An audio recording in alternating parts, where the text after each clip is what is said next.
Hey everyone, Leo with Dreaming Tree. Today we're putting together our windmill. Finally, after years and years of requests, we've brought it to life for you. I think it's probably been one of the most requested items in our existence, so very happy to bring it to you today.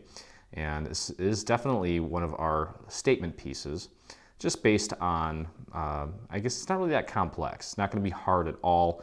I'd say that for those of you that made some of our Easter items from the previous bundle, I think that's probably even more challenging. This just has a lot more detail, so it is going to take a little more time, but I don't think that it's difficult at all. So nevertheless, let's jump right in here.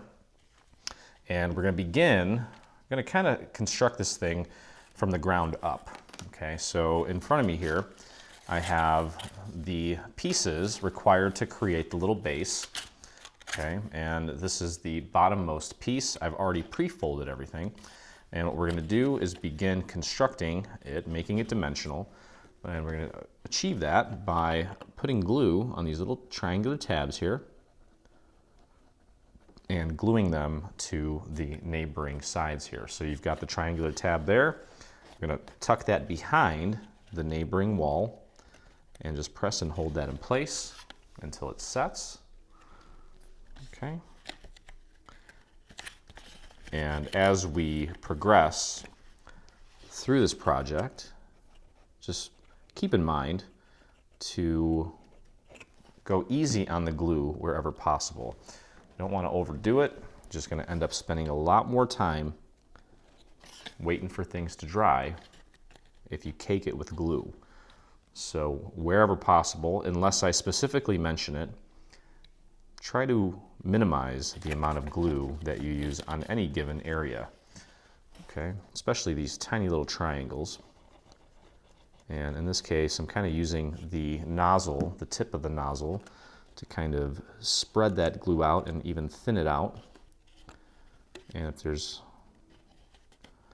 any, well, if at any point you have a little bit of glue squirt out, just rub it off with your finger. Get it off there so it doesn't blemish your paper. Okay, just moving right along here. There's a total of 6 of these little tabs. So we're just putting glue on the tabs, bringing the next neighboring wall up into place, lining it up. And that tab is just being glued to the back side of this. Very simple, not much to it.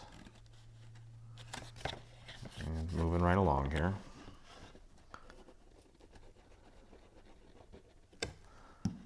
Okay, and you'll notice that occasionally I just take my finger and dab the glue a little bit, and that's just thinning it out and spreading it out across the entire little tab there, so that I have good coverage over as much of the tab as possible. It'll just make it a lot stronger. And now with this final tab, you really don't want to push this out of the way too much. It should be dry, but you never know. Sometimes with if there's variety with humidity, sometimes the glue just won't stick as much, or depending on the paper. Okay, so I've got glue on that last tab, and you know what, I kind of missed a little area there, so just fix that. Tuck that behind, just like we did the last 5 times, and hold that in place. Had a little bit of glue squeeze out there, just wipe it off. Okay, so we've got it dimensional now. Give that a few moments to set. So there's our base. And this piece here, okay, we're going to put this piece right on top. Now, before we do that, what we're going to do is actually anchor this to one side first. That way it's a lot easier to get the whole thing into place. So go ahead and put your glue on just one of the tabs. And I'm going to take that glue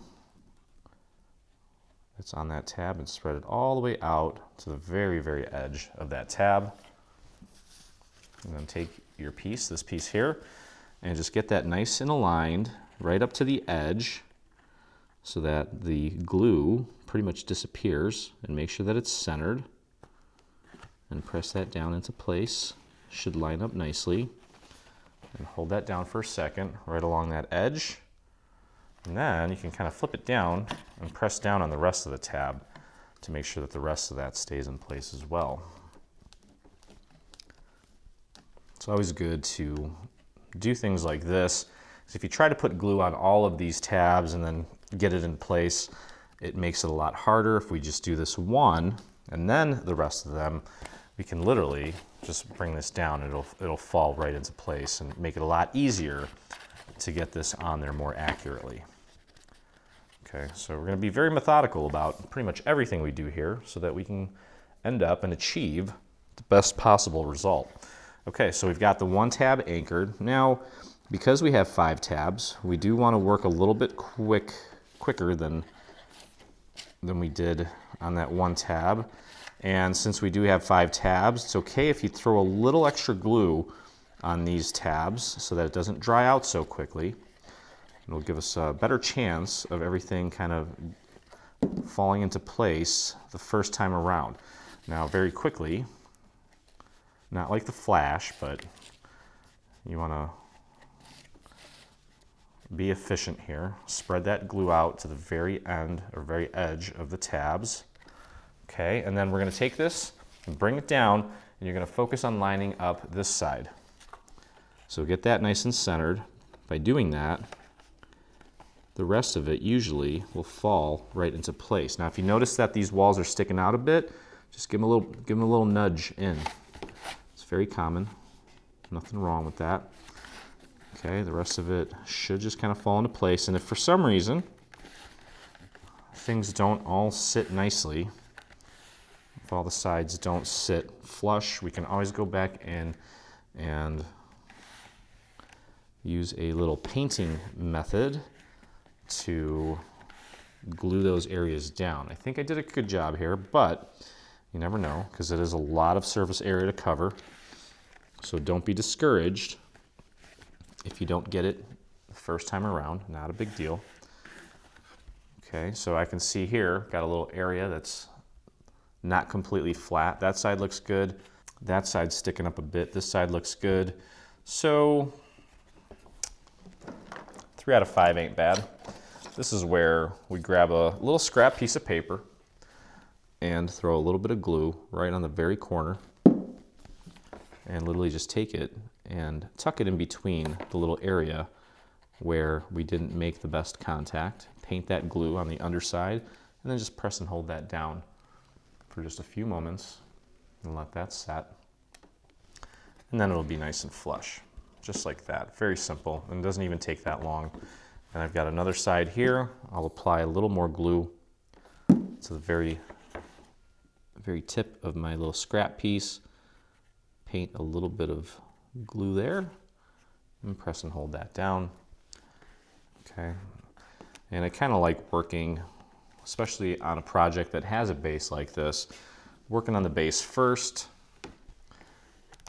just to kind of get our feet wet and get the nerves out. It's not like we're in an Olympic swim meet or anything like that, but you know, get those jitters out and perform a lot better. Okay, so next up, we're going to take this green piece. As you can see, I did hit this with a little bit of a blue-green sort of color around the edges just to make it a little more interesting. Okay, we're going to glue this right on top like so. And we're going to actually, what I'd recommend doing is, this is the side that we just put the top on. That's the little lid. I'm going to go on this side since everything here was already joined. It's going to be a little bit more sturdy up here.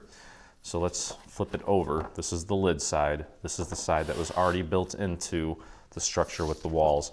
That's going to be our top.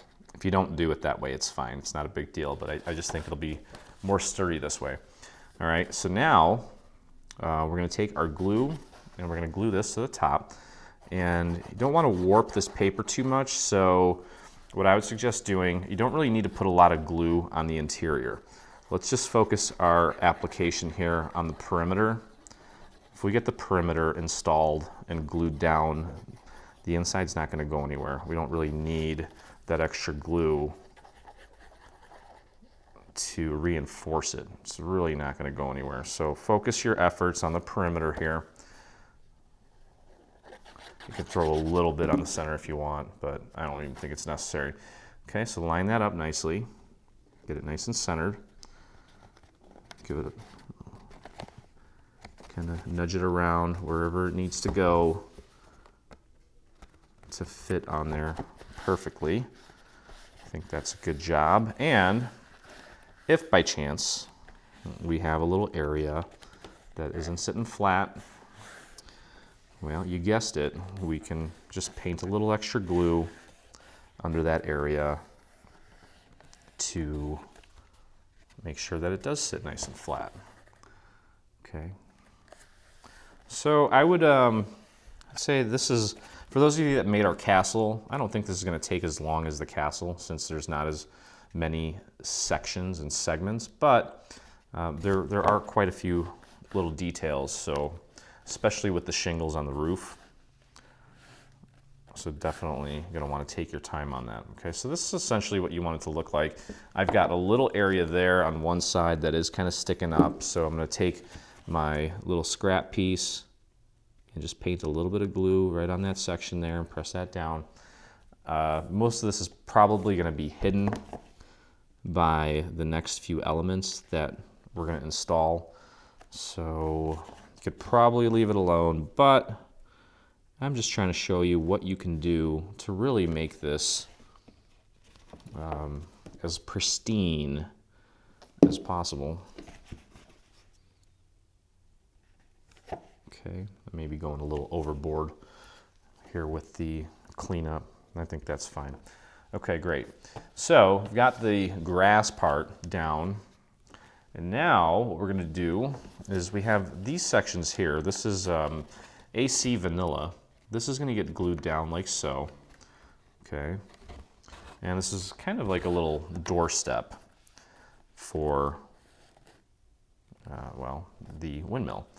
And then we've got these little pieces that are going to go here. And then we have some grass to kind of finish off the other side. So what we're going to do, and I think the best thing to do at this point, we're going to start by putting glue. You'll notice that there's two tabs on here, and then this is our little step. I'm going to start by putting glue on just the center parts, just around the flowers. Okay, and I'm going to get that nice and centered on the side. Use those little score marked areas there to make sure that that's sitting nice and centered. It should be nice and flush with the bottom. And just press and hold that in place for a moment. Let it set, just like that. And I did hit this with a little bit of brown ink just to kind of distress it a little bit. These windmills, they sit outside in the elements all the time. So this is one of those projects where if you want to make it lifelike, give it a sense of realism, you can absolutely go to town with your inking and embossing and, you know, kind of dirty it up a little bit, as I say. Okay, so I'm gluing the tabs down now, these little side tabs here. And now we can peel this back and throw a little bit of glue on here. Now you'll notice that this is also embossed.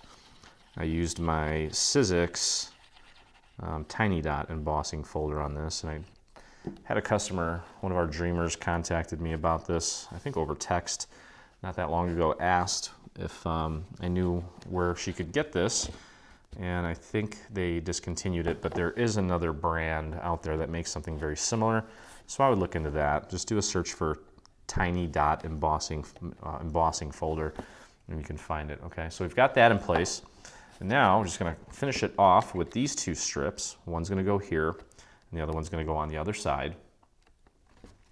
So let's apply our glue to this guy here. And make sure you don't forget about the little areas above the flowers. We want to, and maybe just a little dot or two just below the flower. We want to make sure that everything sits nice and flush. Okay, and it's going to go over the tab from the previous piece. And then you want to make sure that it terminates right here at the very edge. Nice and flush with the bottom. And just hold that down for a second, just like that. Okay, and do the other side to finish off this section. Go easy with the glue. It's a very small piece. You don't really need that much for it to to stay on there permanently. So also make sure it's nice and thin, your application. Okay, there we go. Get that nice and centered, nice and flush with the top and bottom. And there we go. Okay, and magically, we have some nice little flowers that appear there with that beautiful AC cherry color behind it. And there we go. Okay, all right, so 3 sides done. Now, you can see here, I did hit the tips of this little grass with a little bit of a blue-green, and that is gonna go, I'm gonna wrap that around like so, just to finish it off. So it doesn't look so plain. You can see how perfectly that fits around and matches up there. Now to get this on, what I'm gonna do is I'm gonna start here. So you've got one side, here's the center. We're actually gonna put glue on this thing here, on the actual base.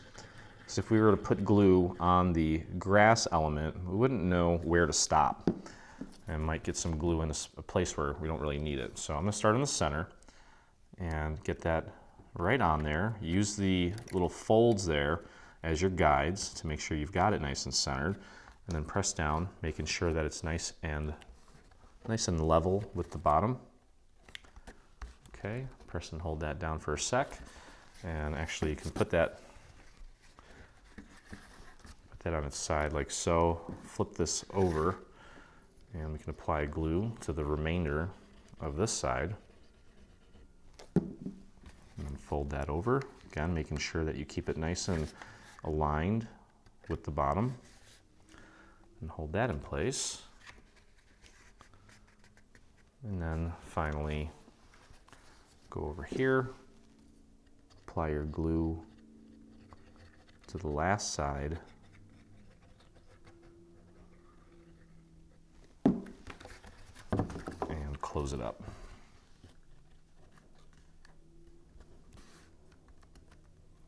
And there we go.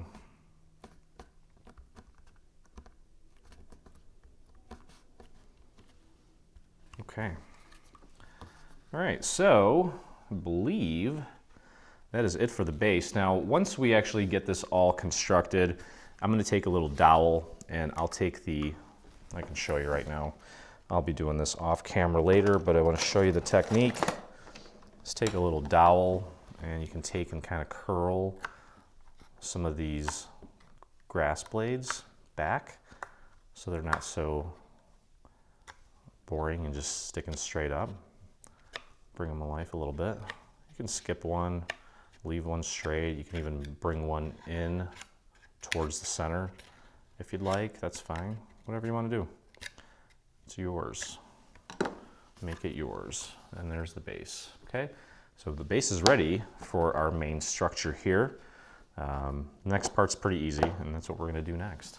Okay, so next step here is to put together the little, well, I guess the main structure, the base of the main structure. Here we have the front door, the 2 windows, and then this is the back window. Okay, what we're going to do before we actually assemble this is, well, we're going to put the vellum on. And I'm actually going to put the vellum on the front just because I want the inside to look nice and clean. So you can see where all of these vellum pieces are going to go, just like that. And then we've got these overlays that are going to go on top of it. So I'm going to put these on first. And to do that, I'm just going to do some little dots around these little structures here. Just make sure that when you place this down, that you do in fact cover the little cutouts there, because you can see that's going to go over it and that'll be nice and covered up. But we want to get these in place first. So we'll do the same thing here. Just very thin, small dots. That's all you need. The vellum is even lighter than your standard cardstock and doesn't need a whole heck of a lot of glue to stay put. So this one here, just work around the perimeter, maybe a few down the center, and just get that right in place. Again, making sure that you've got the cutouts covered up. And the last one.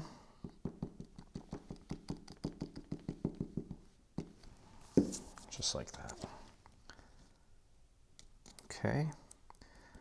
So we'll get that in place. I'm going to go back over to the first one here. And this is the back one, the back window. Now you can see what happened here. And I'm going to point this out because I've got nothing to hide here. You can see that I've embossed both of these to kind of make it look like it has siding. Now with this one, I actually used my Sizzix Texture Boutique, and I used that little plastic piece, the thin one, where on this one I didn't. And you can see that here, it kind of cracked the paper, but this one it didn't. So the less pressure you use on, especially this horizontal embossing folder, this one has a tendency to really kind of stretch the paper, and it may result in a cracking. So if you by chance are using a very similar embossing folder and you're finding that it's cracking your paper, do what you can to lower the pressure. Now these panels that we're putting on, they're going to be flush with the top of this section, and of course obviously we want to get it matched up with the existing little shape there in the window. Okay, so it is cracked. It doesn't look that bad, so I'm just going with it, especially because it's not in the front. I'm okay with that. It'll still look great. Okay, and then we have these two pieces. These two are going to go right here, and again, they're going to be lined up with the top, but you also want to make sure that you keep a nice little even border around the three other sides. Okay. So let's get this in place. And then we've got some trim for the actual windows that we're going to put on last. We're going to wait until we get all the panels on first. Okay, so this again, I'm going to pop this on flush with the top, but even border on the remaining three sides.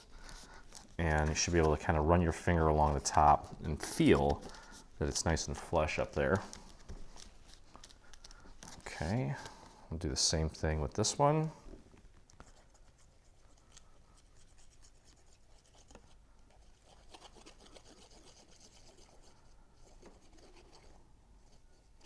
All right.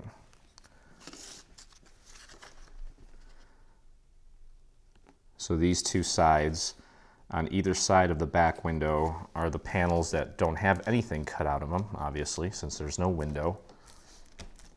Okay, so there we have that. That looks good. Just make sure everything's nice and flush. And while we're on this back one here, we can take one of these trim pieces and just pop that right in place. So with this, I'm going to go easy on the glue here. Just need a few dots. And my glue nozzle's a little dirty. So I got to clean that off before we move on here. But pop that right on. And I did hit the little trim pieces with a little bit of brown ink just to distress them and kind of muddy them up a little bit. After all, these windmills have been working in the fields, pumping water, either helping to drain the fields or bring water to the fields to help with farming. Okay, so now the front, same thing. We've got two of these for the windows and one for the front door. So we'll get those in place. And it turns out that, I know that these are very prominent in Holland, but out by me, there's a little city next door to mine called Batavia. I think I actually know a few customers from Batavia. One is a longtime customer of mine, Kathy, who's in Virginia now, I think. I think she actually either, I don't know if she grew up around here, but she lived out here for a long time. And anyway, Batavia is known as an energy city, and the windmills that we're used in the Midwest when we used windmills for irrigation purposes. They were made in one of 3 factories in Batavia. And we actually still have one at a little park. For those of you that saw one of my episodes of Beneath the Trees, I think I actually have a drone shot of the beautiful windmill in my area. It's literally maybe 15 minutes from me. It's quite the sight to see. It looks really large from far away, and then as you get closer, it doesn't seem too big, but it's still really cool looking. You don't see a lot of them. Okay, so I've got the ones with the windows in place. Now we're going to do the one with the door. Okay, so just want to make sure that we're getting everything nice and even, nice and aligned, flush with the top. And the ones that have the little cutouts for the windows, those kind of automatically fall into place, as will this one. The only one that really didn't fall into place were the 2 on the back that didn't have any cutouts. Just wanted to make sure that we got everything nice and centered around those 3 sides. Okay, and again, make sure you get it centered so that the light, once we put a light in here, has no problem getting through the little vellum cutouts. Okay, so that's that. We've got 2 pieces of window trim and then a door. Now the door, we're actually going to take some foam squares. We're going to pop dot that to give it some dimension. You can glue it down flat if you'd like. It's totally optional. However you want to do it is fine. And again, I'm just using a series of little dots on the trim, and those should be plenty to hold it in place. Just line that up nicely with the existing window frame there. And before you know it, we'll be working on the main structure with all of our shingles. And I think it's probably going to be the most time-consuming thing is putting the shingles on. But we decided to do it that way because it does look a whole heck of a lot cooler. Now, we're going to put the foam squares on this and actually apply this after we get all this constructed. But I just wanted to show you how to put this together. So you've got these 2 doors, okay, and I'm going to put a couple little dots around the thin area there, and then throw a little more on the bottom. And you just want to make sure that you line up the cutouts here.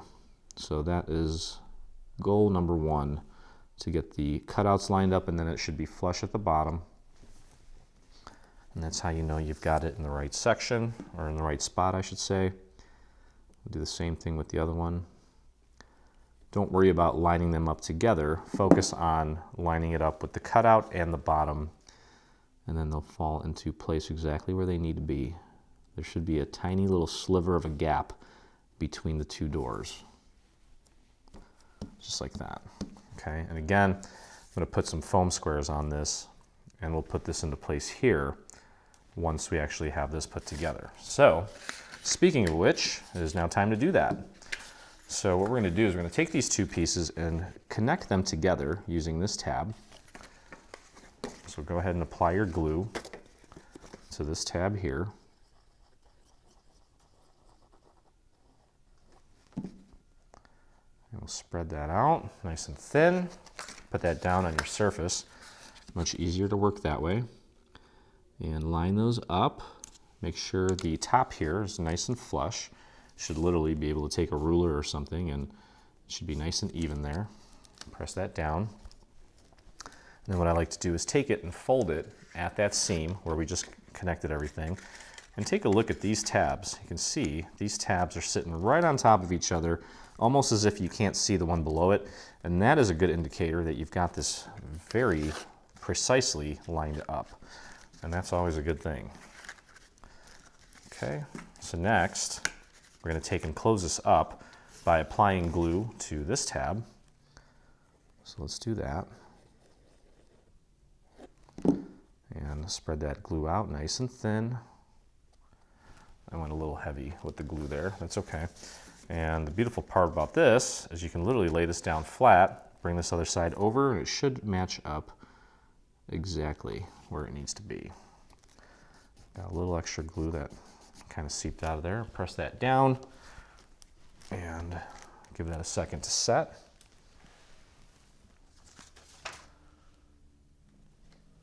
Okay. I can bring it over and fold it over onto that seam. Press down, all the tabs line up nicely. And there we have it. Now, since we already have this anchored, remember this from the previous, the base. Okay, we're just going to put glue on the remaining 5 tabs and get this closed up. So again, because we have the 5 tabs, you'll want to go a little bit heavier with the glue, not too much, just a bit. And then quickly spread that glue out to the edges. Okay, clean your finger off. And focus on aligning it with this side first. And if you have to kind of nudge things around a little bit, that's totally expected. Get that nice and centered, press that down, and then you'll see that the rest of it pretty much falls into place. If you need to take and kind of nudge one of the sides in a little bit, totally normal and pretty much expected. And run your finger along the perimeter, make sure that that's making really good contact. And then once we have that contact, we're going to take this and flip it over and push down from the inside to help the rest of the tab get a good hold. Okay. There we go. Take a look at your work. See if you have any little areas that maybe are not sitting flat. Give them a little press. If the glue's still setting, you can kind of help it along, get it where it needs to be. That turned out perfect. Okay. Now this piece here, this is a little liner to cover up the tabs and also to reinforce the structure. Let's put a little bit of glue around the perimeter and just a tiny little squiggle in the center. Grab the liner, pop it in there, and just press that down into place. Kind of run your finger along the perimeter. And there we go. We just install the floor. How about that? Okay, so there's that. And now I'm going to take this guy and I'm going to grab some of my foam squares. We'll get this in place, and then we can take this whole thing and glue this onto the base that we made in the first step. Okay, so these are actually, I got these out of a little craft magazine, and they're thinner and smaller than some of the ones that I get at my local craft store, which I kind of like, and I'm sure that once I run out, I'll miss these. But maybe I can find some more somewhere. I don't even think these are, I guess these are about a 1/4 inch. Yeah, they're just a little bit smaller. Okay, so we've got our foam squares on there. This is going to go right on the front. You want to make sure that you line it up with the little flowers there, and also make sure it's flush with the bottom. Okay, we'll throw a couple little pearls here to indicate that we have some doorknobs. And that's that. So this is where our little light's going to go, or if you're using this as a little gift box, it's where your little gift box is going to go. And now I'm going to pop this onto this structure here, and the cool thing is we have this little step to help us with the alignment of this structure here. The face where the door is going to match up with this section here, so you know exactly where it needs to go. All right. With that said, grab your glue. Focus your glue here around the perimeter, just like that. Maybe a little squiggle there, and I'm going to take this glue and paint it out to the very end, or the edge here, just so that when it does finally set, it's going to almost look as if it was part of this section here. Line that up with the very tip of the little step there. Make sure that the corners meet with the corners on the structure, and just press that down and hold that down for a few moments while it sets. And if you want, you can kind of take a little dowel and push from the inside, especially along the corners here and the edges. And there we go. It is starting to take shape here, guys. Looking pretty sharp, actually. Pretty cute. I love it. All right, so how did yours turn out? Mine's looking pretty sharp. Very happy with it. Everything looks pretty good. Anyway, on to the next section here. Now this is the part that's probably going to take a little bit of time just because of the shingles. And before we get into the construction of the actual structure here, I just want to go over the shingles here. Now you can see, actually I kind of lined it up poorly, but I'll show you here. Now there's 6 sides, and each side is going to need one of these shingles. Okay, so this is the very bottom here. Okay, so that's going to go here, and there's 6 of these. These are all identical. So when you pop them on top of each other, they should be identical, like so. Okay, so we have 6 of these. All right, so I'll put that down here. And then the next section, which is right here, there's also 6 of these, and these are also all identical.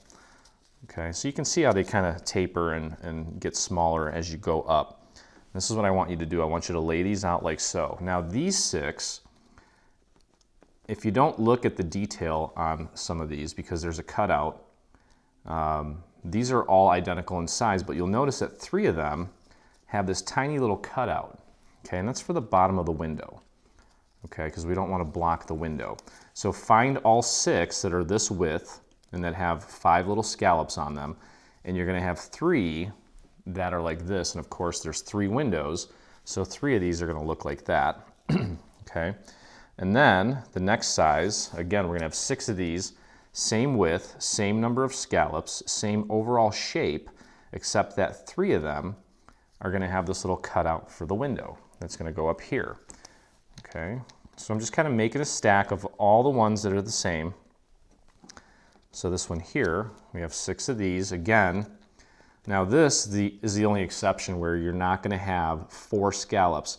You have the beginning of 1 here and 1 here. That's how you know that, you know, this is for the next section. But again, we have 3 of these and 3 of these because there's 3 windows, all the same width, all the same number of scallops technically. Okay, let me move this out of the way. And then, now these 2 are almost the same width. No, they're not. Actually, this one is smaller. You have 6 of these. 3 of them have like a little pie cut out of them, a little pie slice. Okay, so get those in place. And then the rest of these don't have any little cutouts or anything. And this is the second to smallest. There's 6 of these. Nothing unique about any of the 6 pieces. They're all the same. And then finally, these 6. And again, these are the smallest, 3 little scallops. Actually, it's 1 scallop and about 2/3 of a scallop on the sides. So we have a total of 6 of those. And the way we're going to build this is we're going to actually go from the bottom up. So you kind of want to have them ready to go. And then we're going to cover them up with this little paneling. Now this actually starts off flat. There's a little score mark in the center. You want to just fold that in half. I went ahead and literally, since it's such a small piece, I just took an ink pad and I just rubbed the ink pad on it directly. And that really kind of muddied it up and dirtied it up nicely. The paper that we used here is already sort of distressed looking, but we added a little bit of inking as well. I also inked all of the shingles as well, just the very tips of them, since most of it is going to be covered up. Okay, so that being said, we're going to take and begin putting this structure together, and we need to join these 2 sections together first. So we're going to do that by putting glue on the long tab here. Okay, being a little bit generous here with the glue. And I'm going to spread that glue out nice and thin. And don't worry if you get a little bit of glue on the surface, because that's all going to be covered up with shingles anyway. Put that down flat on your table. Grab the other end and line that up nicely. And there we go, just like that. Press that down. Again, don't worry about the glue on there. This is an opportunity to get the sloppiness out of your system because, again, this is all going to be covered up. Every single inch of this is going to be covered up with something, with the exception of a little bit of the bottom, but that's okay. All right, I'm going to fold this over onto itself and just make that little adjustment there. Press that down. There we go. Okay, and now got that tab connected. We need to join this all together to make it one solid structure. So we'll put some glue on the last tab here. And spread that glue out to the very, very bottom there. And you can actually lay this down flat, grab the other end, and just pop that right in place. And there we go. Okay, press and hold. There we go. And holding that in place. Let that set. And there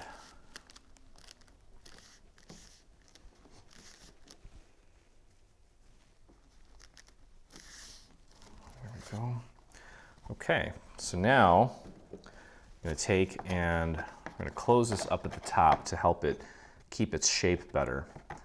So we have a total of 5 tabs at the top here. We're going to apply glue to all 5 of them and flip our lid over and close it up, and that's going to help keep its shape. We're going to do the same thing with the bottom. And we've got some dormer windows that we need to install. We need to build them first. It's all one piece, so it's not very difficult at all. I think we're just going to put the structure together because we do have some panels, but we're going to put those on after we actually get them in place because I want to get the shingles on. Okay, so just a little more glue here.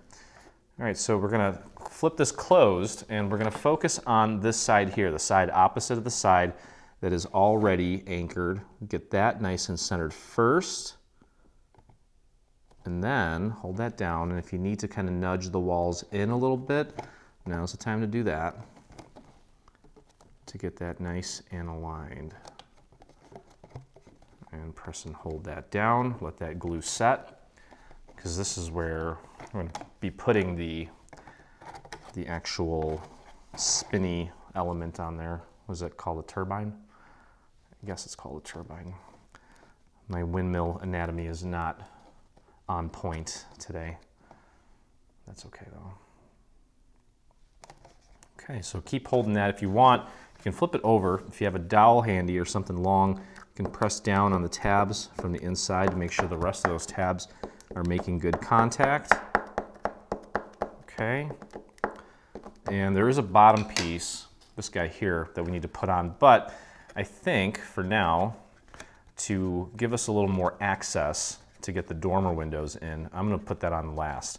I'm going to kind of flare these out, get them out of the way, and we're going to put the structures for our dormer windows in first. And you know what, actually, we could totally put the little panels on here before we build this, I think. Let me see. Yeah, you know what, let's build it first. Okay, so here is one of the 3 little windows. You want to go ahead and fold everything at the score marks first and foremost. The large tabs here that we end up with, these are the tabs that we're going to use to anchor this to the structure. So these large tabs here, I'm going to kind of fold them. You want to do a valley fold on those and fold them towards you just to kind of loosen them up and get them ready for where they need to go. And there's literally only 3 little tabs that we need to glue to create the form for it. So what we're going to do is we're going to start with this little triangular tab at the top and just throw a little bit of glue on there. You don't need a whole heck of a lot. It's a very small little piece. Tuck that behind the neighboring piece, line that up nicely and press and hold. Okay, give that a few seconds. I think that's all we need. And then the sides here, there's a very small triangular tab right along this section here. We're just going to pop a tiny bit of glue on that. You don't need a lot. Tuck it behind, and we're gluing it to this structure here behind it. Okay, so pop that tab up there, get it lined up, and press and hold. And give that a few seconds to set. Okay, I think that's all we need. My fingers are getting real sticky here. I might need to wash my hands here, especially when you're working with tiny little pieces like this. If you got sticky fingers, it's going to make it tough. Okay, so over to the next little tiny triangular tab there. You got it. There it is. Just a tiny bit of glue. You don't need a lot. And we'll tuck that behind and onto the back of this structure here. Just press and hold that in place. Give that a few seconds to set. And I think that's pretty much it. So you can see these tabs here, I'll show you. We're going to put this through like so. There we go. So this part at the bottom is going to be flush, but this part is going to kind of protrude and come out just like that. And we've got a little roof piece. We'll put that on after we get the shingles in place. But yeah, that's essentially what we're doing here. So we're going to repeat that process a couple more times to build the 2 remaining windows. So again, I'll walk you through it again here.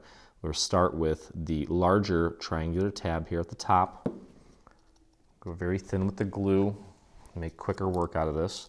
Tuck it behind the neighboring piece. And again, it does help to move these tabs towards you. Tuck that behind, line it up, press and hold.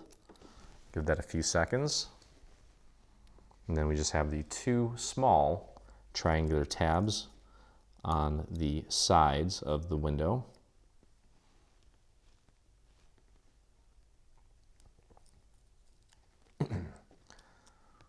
Okay, now we can move on to the little triangular tabs here, the tiny ones.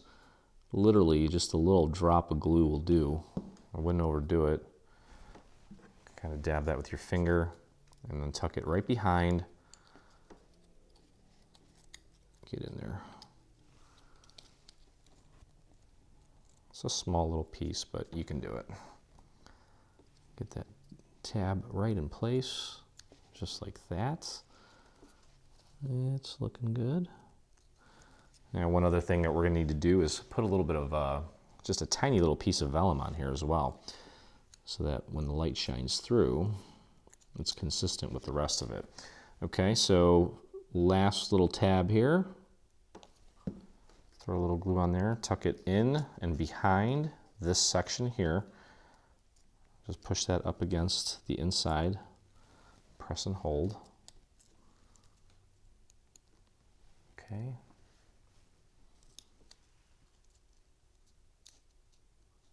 Here we go.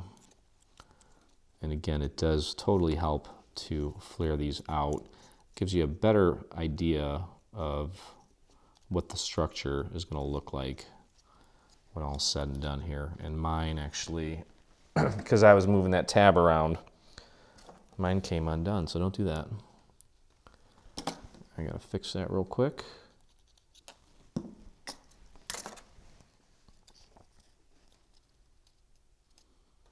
And just be patient while that sets.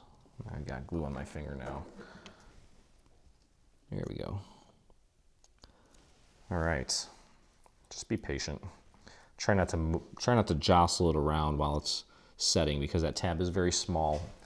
Any little sudden move or random move will totally get that thing knocked out of place. Okay, there we go. Much better. Okay, so we've got 2 of the 3 windows here. Now I'm going to let this set a little bit here. I just want to show you the 3 little vellum pieces that need to go inside here. So you can just put a few little dots around the perimeter and then pop this into place. I suppose we could have done this before we actually assembled it, but either way, it's fine. Plenty of room to get your fingers in there. And there you can see how that should look. We'll do the other one here.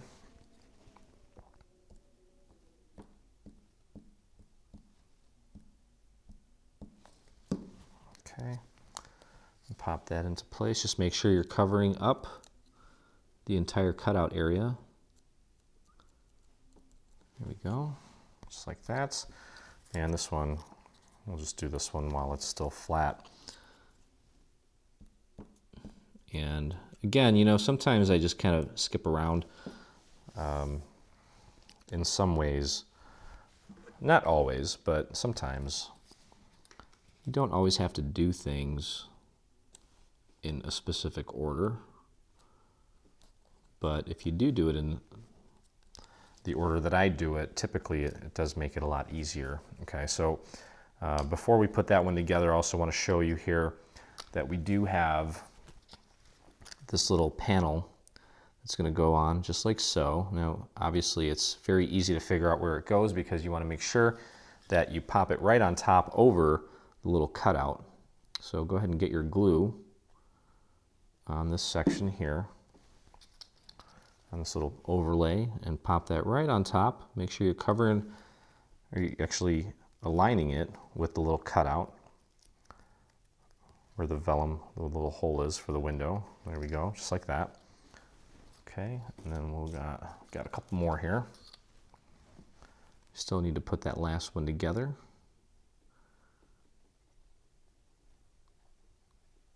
Okay, just line it up with the existing cutout where you have your vellum, and that's that. Okay, so you'll want to assemble this last one just like we did the first two, and make sure that you put your little panel in place. Now, where are my little shingles? Here they are. These are not shingles. This is the little top of the dormer window. And again, we're gonna put this on after we get our shingles in place. Okay, and that's gonna go on like this, just to kind of give it the effect that it has a little roof on it. Okay, so we'll do that later after we get the shingles in place. Okay, so go ahead and put this together. Actually, you know what? I'll just do it with you, since the next step is getting these windows anchored into the actual structure. So just like we did, we're going to put some glue on the large triangular tab here, nice and thin, and then bring it back and tuck it. Oh, don't forget to pull these back towards you. Just makes it a lot easier to get your fingers where you need them. Okay, so just line that up and press and hold like so. Give it a few moments. And then we've just got those two little triangular tabs to glue together, or to glue in place, I should say. Okay, and just a tiny little drop. Probably got too much on there. I'll pull some of that off with my finger. You're going to tuck it back behind, and we're gluing it to the back side of this structure here.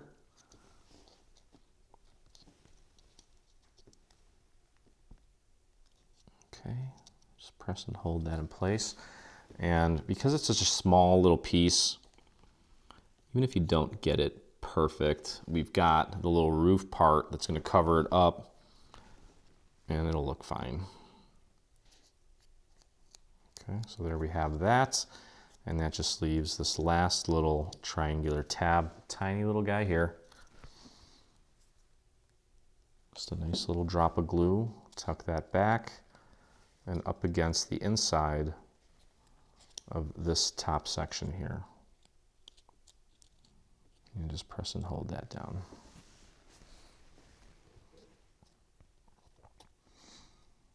Okay. I don't want to rush it, but I think it's good. It is. All right, and let's not forget the little panel here. So we'll get that in place.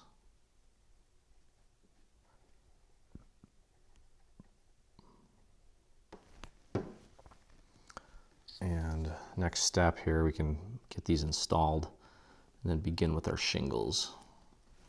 Okay, So, time to install our little windows. And again, we have there's three cutouts here. What we're gonna do is, and you may need to kind of squeeze them in, because depending on how accurately you put the windows together, they may fit nice and smooth, or you may need to give them a little bit of help. Just give them a little nudge to get them in there. But ideally, what you're gonna wanna do, you can see here from the inside, you can see all those tabs are gonna get glued nice and flush to the inside wall of the structure here. And I guess it really doesn't matter which one you start with. I would probably start with the two that are up here, since that little section there is the one that protrudes the most. So you can see here, I'm taking this little tab and I'm just putting a little dot of glue on here. You don't need a lot of glue there.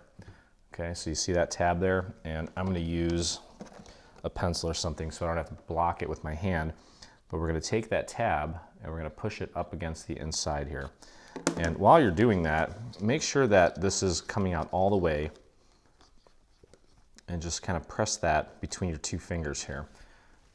Okay, so you can see that tab there is nice and flush up against the inside. So I'm going to take the other tab opposite of that one, this one here. You can see it jiggling around. And I'll throw a little bit of glue on that. It's very light. You can see that little dot of glue, and then we'll take that and push that up against the inside there. Now, you're going to be doing this with your finger. I'm just showing you with my pencil so that my hand's not in the way. Okay, then I'll finish it off with my finger here. Just like that. Okay, so you can see how those two tabs are nice and flush. Then we'll move along the sides here, and we'll do one at a time, just so that we don't mess anything up. Just throw a little bit of glue right on that tab there, and then we're going to take it and press it up against the inside. And I'll do that with my fingers here. Just like that. Okay, see how quick that goes when you use very little glue. We'll go to the opposite side here and just take that and right up against the inside. There we go. And that just leaves the bottom. There's that last tab. Just a tiny bit of glue, and we'll take it and flip it down against this surface here. And there we have it.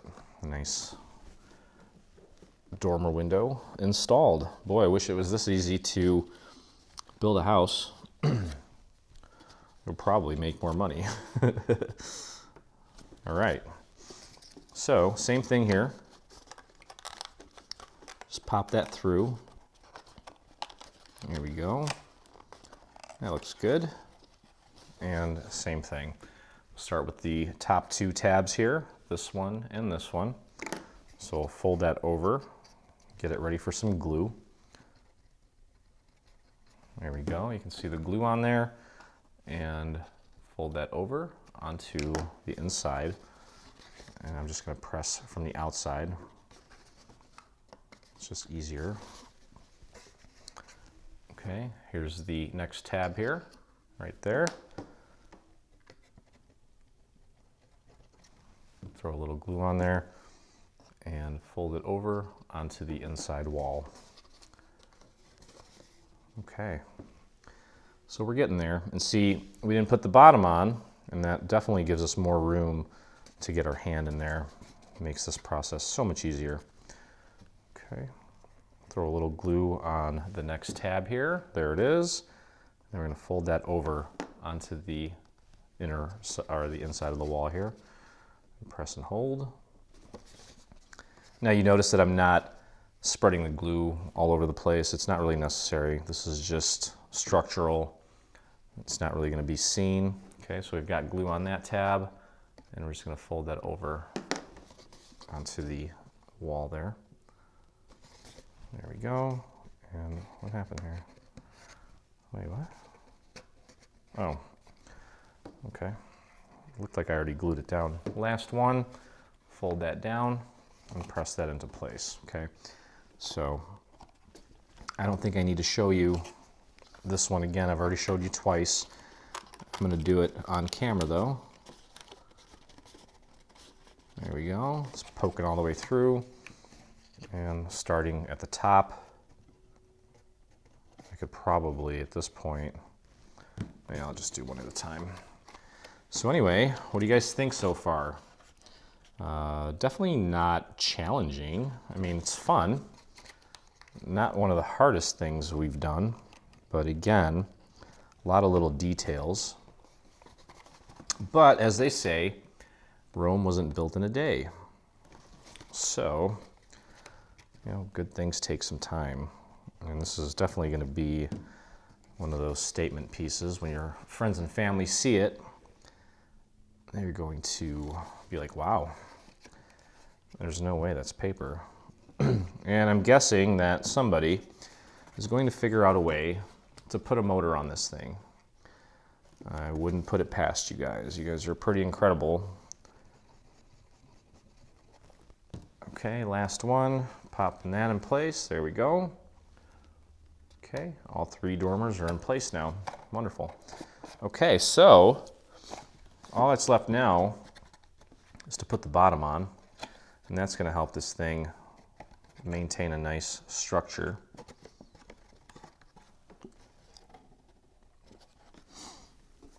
Okay, so you'll also notice that there's a little C on there, and this is the little C that lines up with it. Okay, it's just to help you figure out where this piece goes. We're going to start off by anchoring it on one side. So I'll start here where the letter C is, might as well. Okay, spread that glue out to the very edge. And this part, you're not really going to see this. You still want to get any remaining jitters you have out of your system. Actually, you know what, at this point, I don't really think there's anything too complex left. Everything is pretty much, you know, angular. There's no round sections, nothing crazy. This is, I guess this project this whole time has been pretty much smooth sailing. So nothing to worry about. Okay, so we're getting that one in place, lined it up nice and centered, right up to the edge. Just kind of making a pie here with my fingers, making sure that that is sitting nicely. There we go.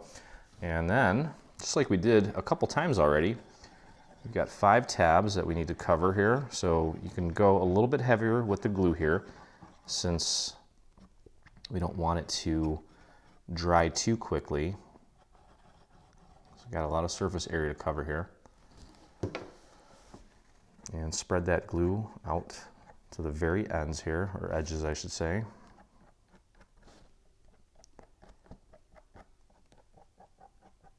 There we go. And we're going to close this up. Focus on this side here. Get this side aligned first, and then the rest of it will fall into place. Okay, so get that nice and centered.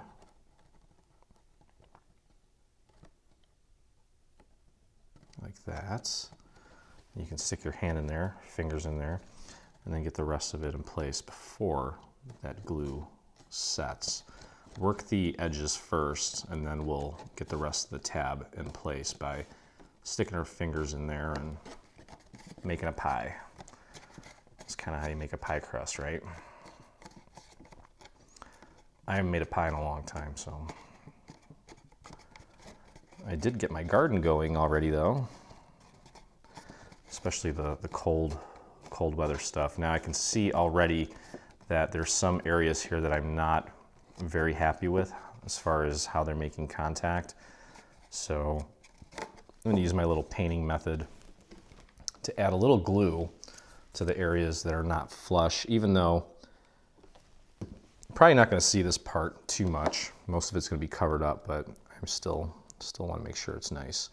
So I've got a little area there that didn't sit as well as I'd hoped it would.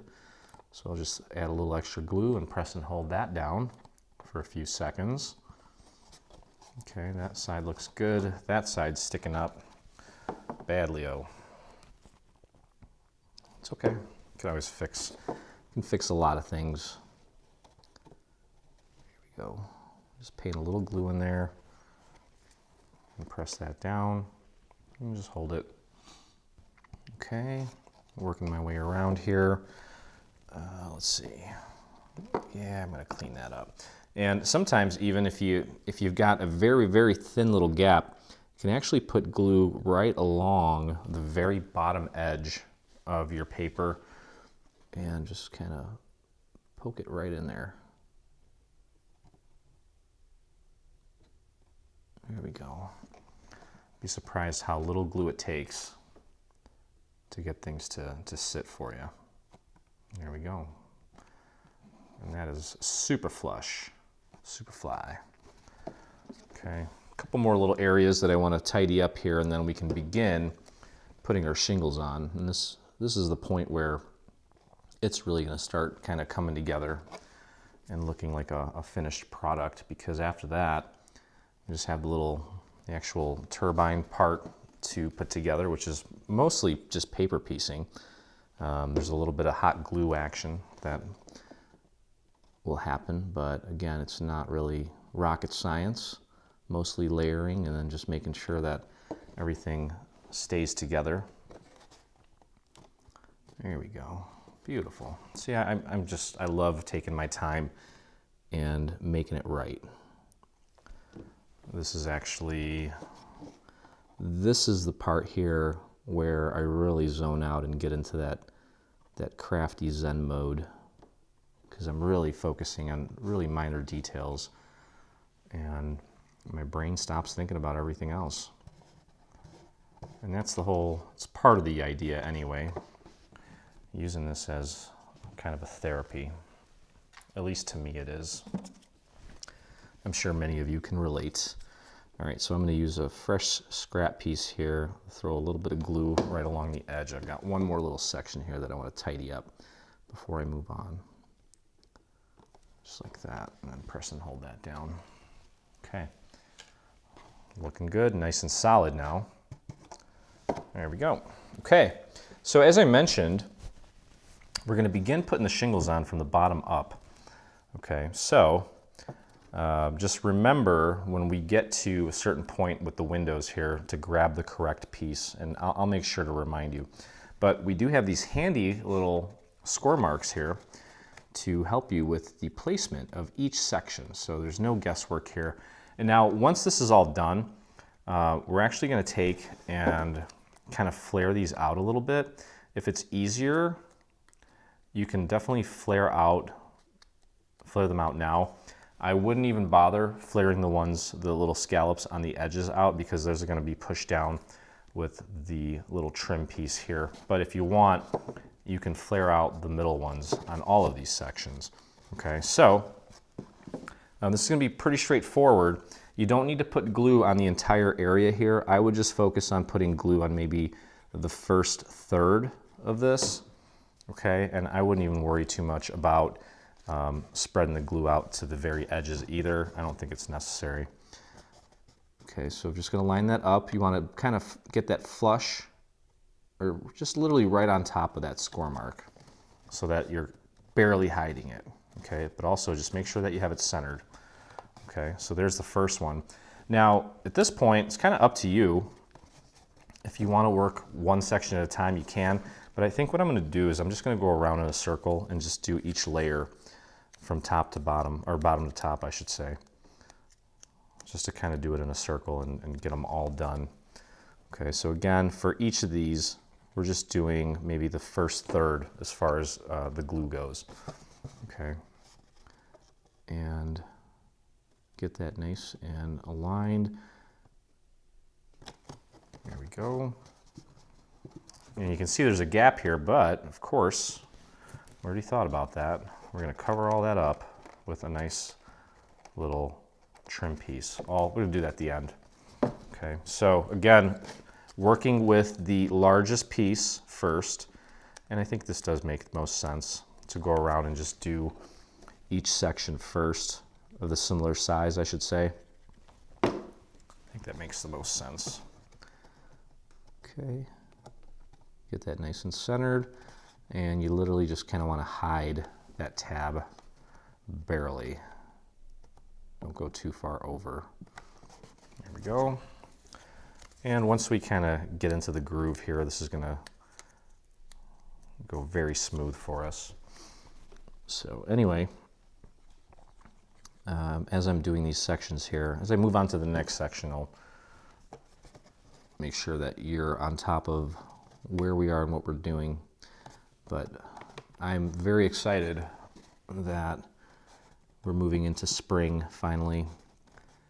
As I mentioned, I was out getting my garden ready. I actually started some, usually I buy tomatoes, you know, the seedlings, or not seedlings, well, yeah, the starters, I guess you can call them, at my local hardware store. But this year, I actually started them in my basement with a little light, and hopefully I won't have to spend the money on the actual starters this year, and maybe we can actually say that I started them from seed. I've tried it many times in the past few years, and you just never have enough time to give them the care that they need.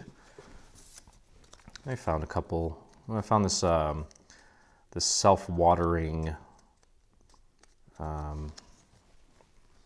these little peat moss pellets that expand, and then they sit on this little what is it? It's just a little basin that you fill with water, and it just kind of absorbs through this sheet that then connects to the actual peat moss pellets and just kind of waters itself. It stays perfectly hydrated, so they're doing pretty good. Okay, so first layer's on all the way around, so we're going to move on to the next layer here, and you can see when you put them on there, they fit perfectly. So you know you're, obviously if we put this up here, something's up, but here it fits perfectly, so we know we're in the right spot. Okay, and now this one here, this section here, there's nothing special about it. We have no cutouts or anything. That won't happen until we get to the third section. So this is pretty smooth flow and easy go in here. Again, just probably the first third as far as glue goes, and just line that up with that little score mark and press that down into place. Okay, and I'm flaring these out. Most of them are probably gonna flatten out as we do this, but it's a lot easier to grab these after this is all done if you pull them back a little bit, at least for now. Otherwise you might have to grab like a tool or something to pry underneath it to lift it up. So this will speed things up later on when we're kind of finessing and finalizing things. Okay, so there we go. Next one's on. And this is kind of fun because you're just layering and, you know, not much to it. Okay. So yeah, I've never actually been to Holland. I was actually born in Poland, which is pretty darn close. It's the closest I've ever been. I need to take a trip back to Poland. I've got one grandma that's still alive there, and I talk to her occasionally, probably not as much as I should.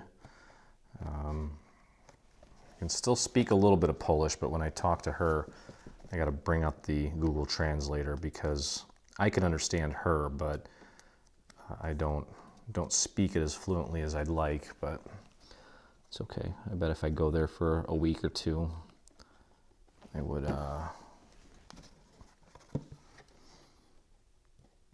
I'd pick it up pretty quickly, I'd say. Okay, so again, I'm probably being overly cautious with the application of these here, but I just want to make sure that everything's on the same plane and that everything lines up. Okay, so we got two more of this section, and we can move on to the next one here in a second. Okay. So just get your glue on the first third or so. Okay, so we've got one left here, and I can move on to the next section. Yeah, I was actually considering not growing any pumpkins this year, but once I got out there and planted some of the cool weather crops, I realized how much I planted and how little space I needed and how much remaining space I'd have for my peppers and tomatoes, and then thought about, well, if I grow too many, I'll have to do some canning, and I just haven't done canning in a long time, and is it worth it? So I don't know, I'm not sure what I'm gonna do yet. Okay, so here's where we need to kind of pay attention, because 3 of these, where is my 3rd one? 3 of these, you'll notice, have a little bit of a cutout on them, and those 3 need to go on the sections that have the windows. You can see where that goes, just like that. The other 3 that don't have windows are business as usual. Nothing crazy there. So we'll do the window ones here. Well, this is the first one with the window. And you just want to make sure that you're not obstructing the window. You're still following the little score mark there. Okay, so you want to keep it just below that score mark. Do not obstruct the window itself. And there we go. So not much to it, just something to be conscious of so we don't goof up. And just make sure that you have all the right size pieces in front of you here. Okay. And there we go. Moving right along. There we go. I could probably speed things up a little bit. Okay, so again, this next section has a little window, so make sure that you grab the piece that has the little cutout there. Okay. And we're almost halfway done with the shingles. This wasn't as bad as I thought it would be. Bad is not the correct word. What I meant was time consuming. It's not difficult at all either. It's kind of fun. It's like mowing the lawn, doing one little section at a time and seeing the result as you go.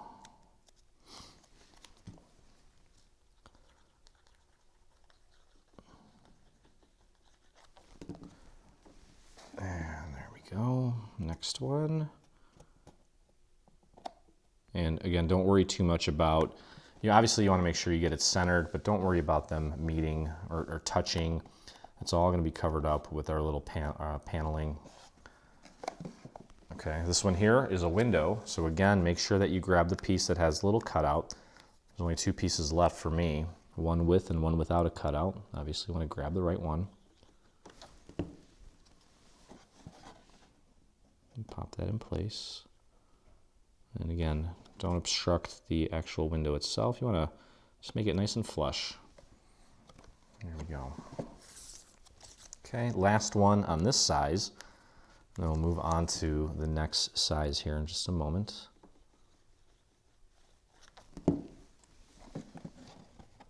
Until we get all of them done. Okay, so looking good, looking good.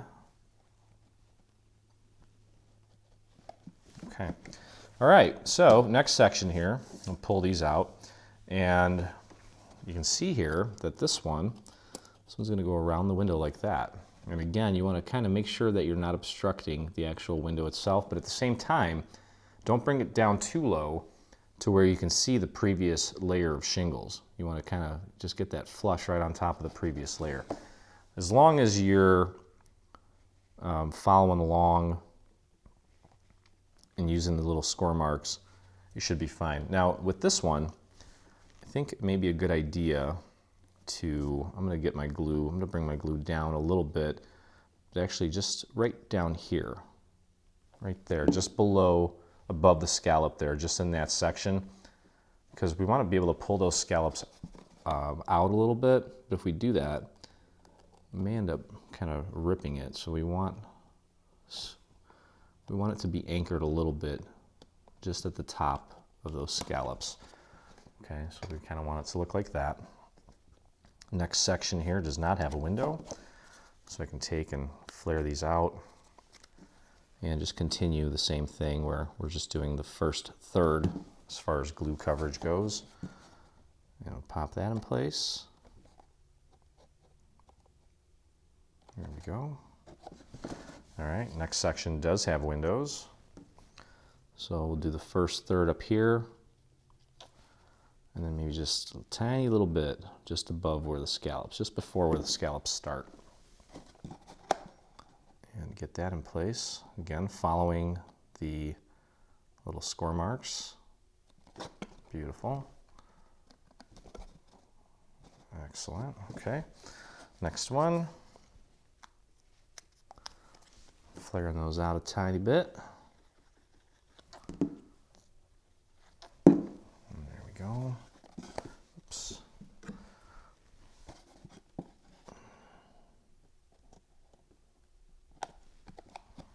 There we go.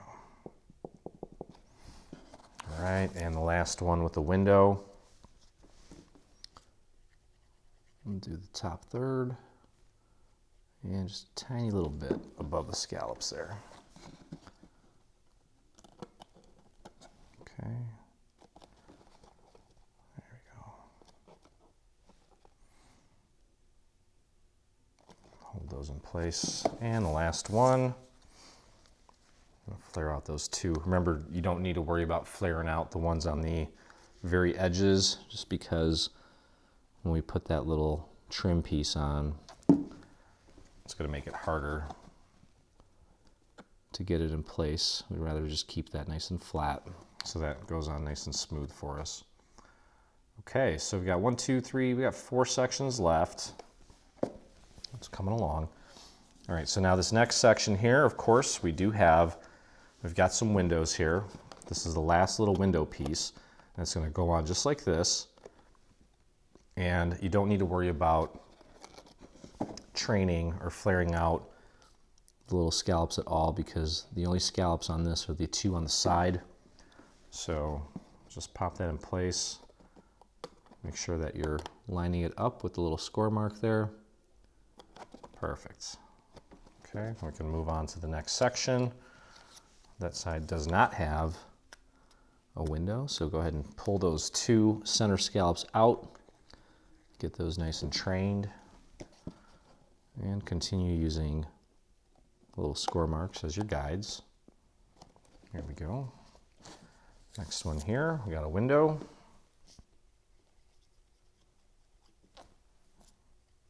There we go. And pop that in place. Beautiful. Okay.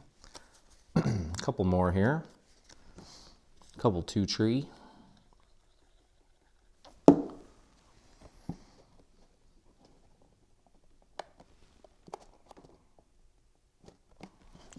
Yeah, and all the different textures and colors and the inking and I actually did some embossing on these pieces as well using the little crackle folder. I think that's a Cuttlebug folder, so probably not going to find that unless you find it on like Etsy or something. That was a Cuttlebug's been discontinued. All right, last one. I'm going to pull these 2 back. And again, top third. And there we go. Okay. All right, so we're done with worrying about window elements. We've got 3 sections left, and again, we've got a total of 6. All of these are the same. You can take and pull out the middle scallops, again, probably just the first third or so, and continue using the markers as your guide. Make sure you get it nice and centered. And there we go. Okay, now we're just cruising along. The rest of this is going to be smooth sailing. Whoops, wait a minute. Oh, we do have windows here. Whoops. I'm going to go over here and put this one here. I was like, why didn't that fit? Yeah, we do. We have, this is the one with the little pie slice cut out. You can take these middle 2 and flare them out. And again, just apply glue to the first third. I totally forgot about that because this one goes right there. We had to cut that piece out for the dormer window so that would actually show through. You can see that there. Okay, my bad. It's the last two layers that don't have any window elements tied to them. So for those of you that are new to Dreaming Tree, I want you guys to know that this is my first time putting this together. My team is amazing and they do wonderful work. I have a prototype and they put together the prototypes, and then this is our first time actually putting it together with these colors and with these papers. Now, some things that I've shared with our dreamers in the Dreaming Tree group before are some of the original sketch designs. Let me show you here real quick. This is the actual sketch of the windmill before we even dreamed of putting it together. And that is what we based all of our modeling off of, and that's how everything comes to life. It all starts with a hand drawing, which is pretty cool. Okay, so we've got this last piece here. This also has that little pie cut out for the window element. So just make sure you get that in the right spot. It's going right there. There we go. Perfect. Okay, so it's these last two sections where we don't have to worry about anything at all. There's only one little scallop there at the bottom that we can actually flare out, so just do that. Again, just the top third, and line that up with the little score mark, just like that. Okay, I could probably just do like a little assembly line here and flare these out so I don't have to keep putting my glue bottle down. That could save some time. I guess I still got to put it down. Whatevs. Okay, there we go. A few more to go.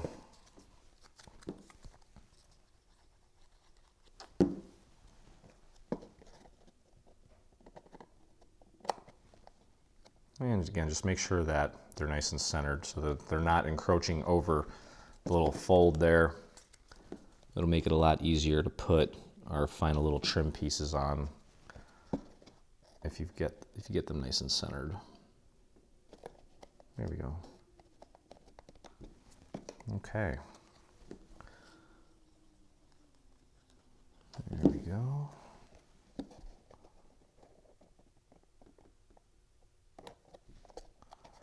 couple more and then one final layer.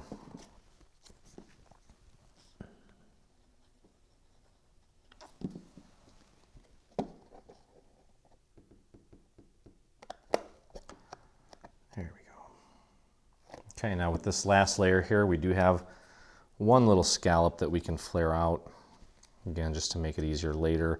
And you can already see the texture that that creates from certain angles. Now the light in here is pretty flat, so you may not see it as well, but once I photograph it, or depending on where you have it in your home and how the light's hitting it, can make it look more dramatic by having some of these little shingles sticking out. Okay, now this one is going to go all the way to the very top here. You want it nice and flush with the top. Okay. Literally nice and flush with the very top there, just like that. All right, rocking and rolling here, guys. Again, like I mentioned, a lot of little detail work, but this is actually really fun because we're working with, everything's pretty angular. Usually when we involve like round shapes, it's very hard to take a medium that is, very hard to make round and turn it into a round project. We do it very well, but that is usually the most challenging. But when you're working with everything, with straight angles and, no round curves,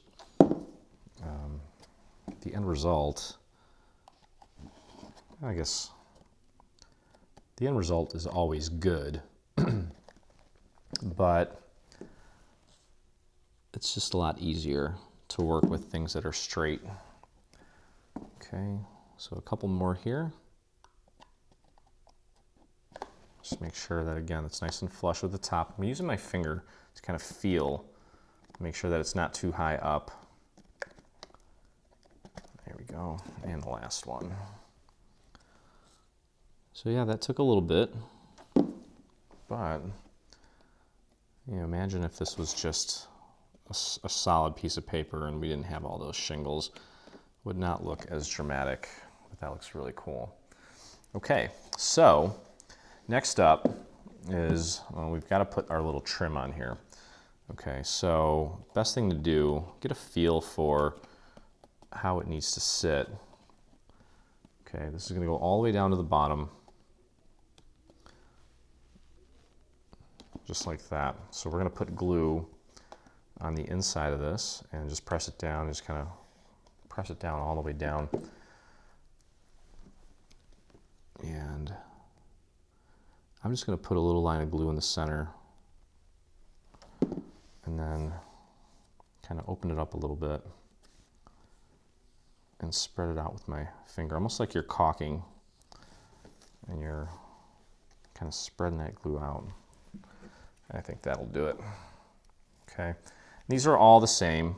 These strips are all identical, so it doesn't matter which one you use. Make sure you got it nice and centered right on the actual corner. Okay, and press and hold that down. Make sure it's making good contact all the way. And that little caulking method, I think, is going to be key to spread that glue out in a manner where it doesn't start squirting out all over the place too. So that looks nice now. Look at that. All right, very happy with that. Okay, so we'll move on to the next one here. So yeah, go ahead and open it up a little bit. You want to fold it just to kind of release the tension in the paper fibers, but you can kind of unfold it a little bit so that you can get your finger in there. And then again, just kind of spread that glue out. And as you work your way through it, it's going to spread that glue out to both sides, just enough to where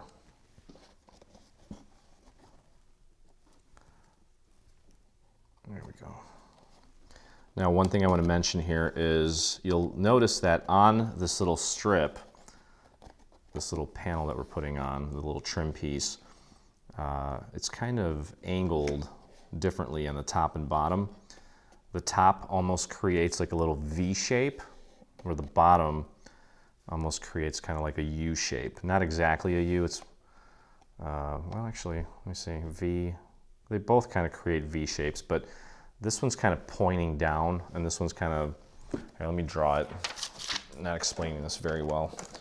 Okay, so the top is going to look kind of like that, where the bottom is going to look like that. Okay, so here's your strip, and you want this part at the top, so it's kind of dipping, where here it's a little more pointed. Okay, so just keep that in mind as you're putting these little strips on. It should be a little, almost looks like a little chisel at the bottom, and it's got a slight little dip at the top. Okay, all right, so let's unfold this just a tad. Throw some glue right in the center, and then use your finger like a little caulk gun. Spread that glue out. Again, make sure the little chisel section's at the bottom and the little V shape at the top. Make sure you're getting it right on the little edge. Yeah, and this paper is perfect. Nice and distressed, and then I added a little extra ink to it. That looks great, look at that. Wonderful. Okay, so we've got 3 more to put on here. Okay, so we've got 3 more of these little strips to put together here, or to glue down, I should say. Again, we're just caulking, that's all we're doing, which I'm actually not that good at. Go figure. Never was really the handyman. Believe it or not. But I guess maybe it's just because I haven't really spent a lot of time trying. Okay, so there's that one sitting nicely. And that looks good.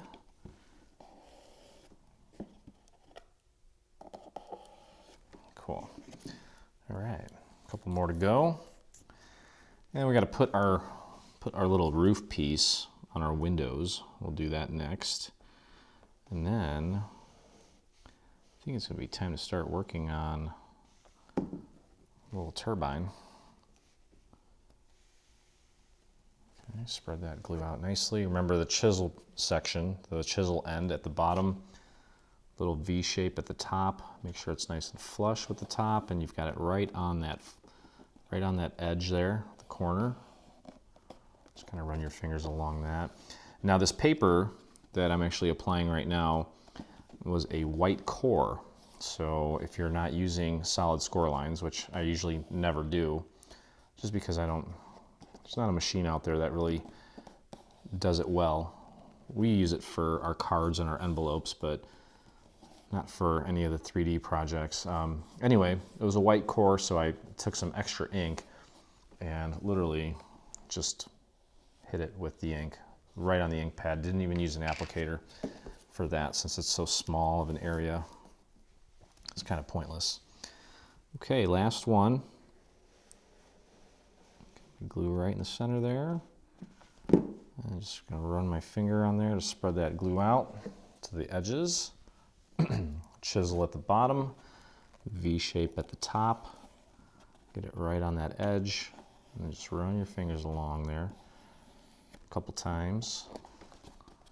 Get it on there, and that looks great.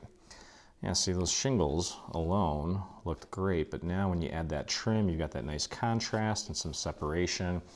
It really looks like, I don't know, it just looks real. Looks great. Okay, so what's next here? Yes, we gotta get the little window parts on here, and that.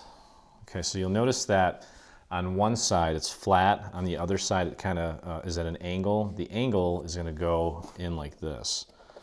Okay, you're going to put the angle towards the actual structure, the flat side facing you. Okay, so what I would do, since it's not really important to get glue on this entire thing, I would just throw a little bit of glue right along the very front of the little window here. I think that'll be plenty to hold it in place. So just pop that in there. You might want to tuck it underneath the shingle if you can. Push it back as far as it'll go, and then just press that down onto the surface that we just applied our glue to. Make sure you've got it nice and centered. And there we go, just like that.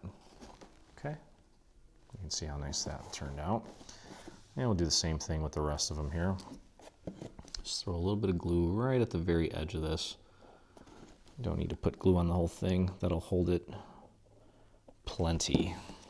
Okay, so the angle side is going in. If you can, tuck it underneath the shingle. That'll prevent any water from getting in there in case it rains. Because we don't want to have a mold problem. Obviously. There we go. And the last one.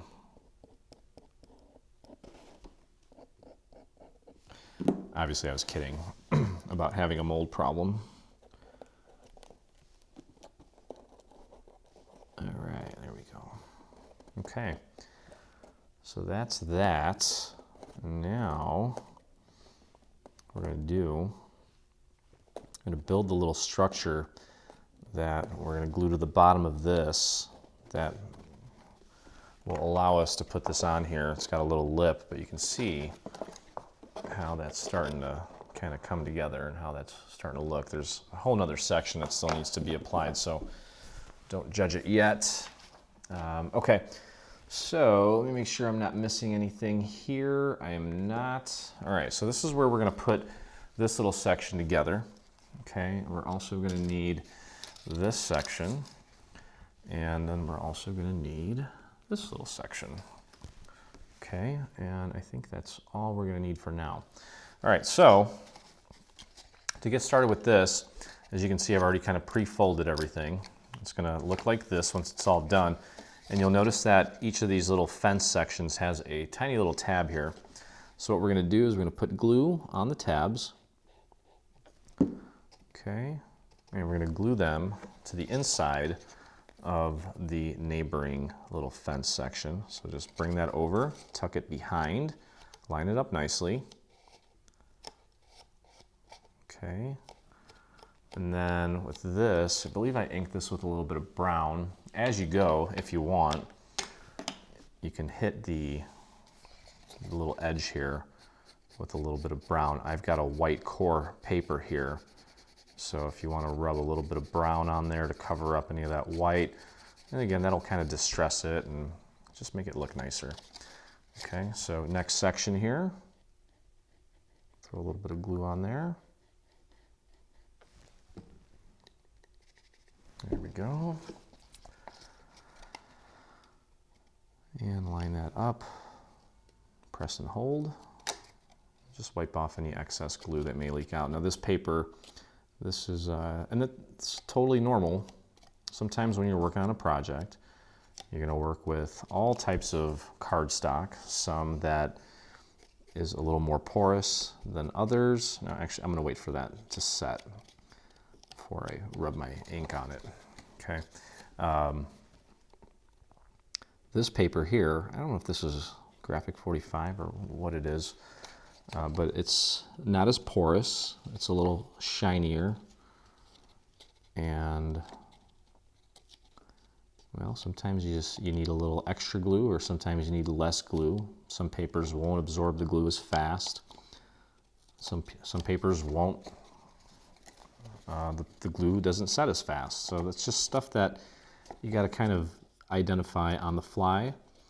And if you work on this first tab and you notice that, well, you know what, that one took a little bit longer than usual to set, maybe use a little less glue, depending on what type of paper you're using.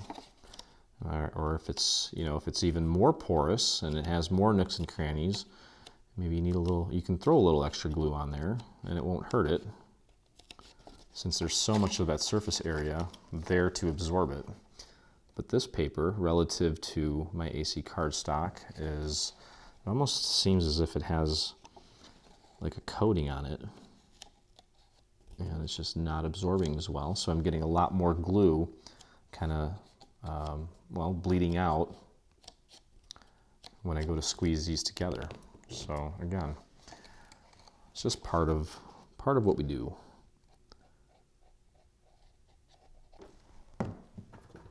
It's helpful to just be observant as you're putting all this stuff together. So again, just continuing to go around and apply glue to those little tabs and join them with the neighboring fenced area. And now this section I already inked. This section's pretty dry, but I'm going to go ahead and hit this with a little bit of ink here to hide that white core. There we go.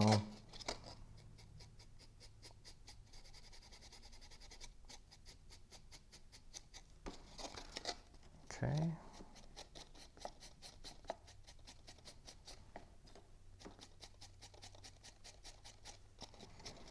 There we go.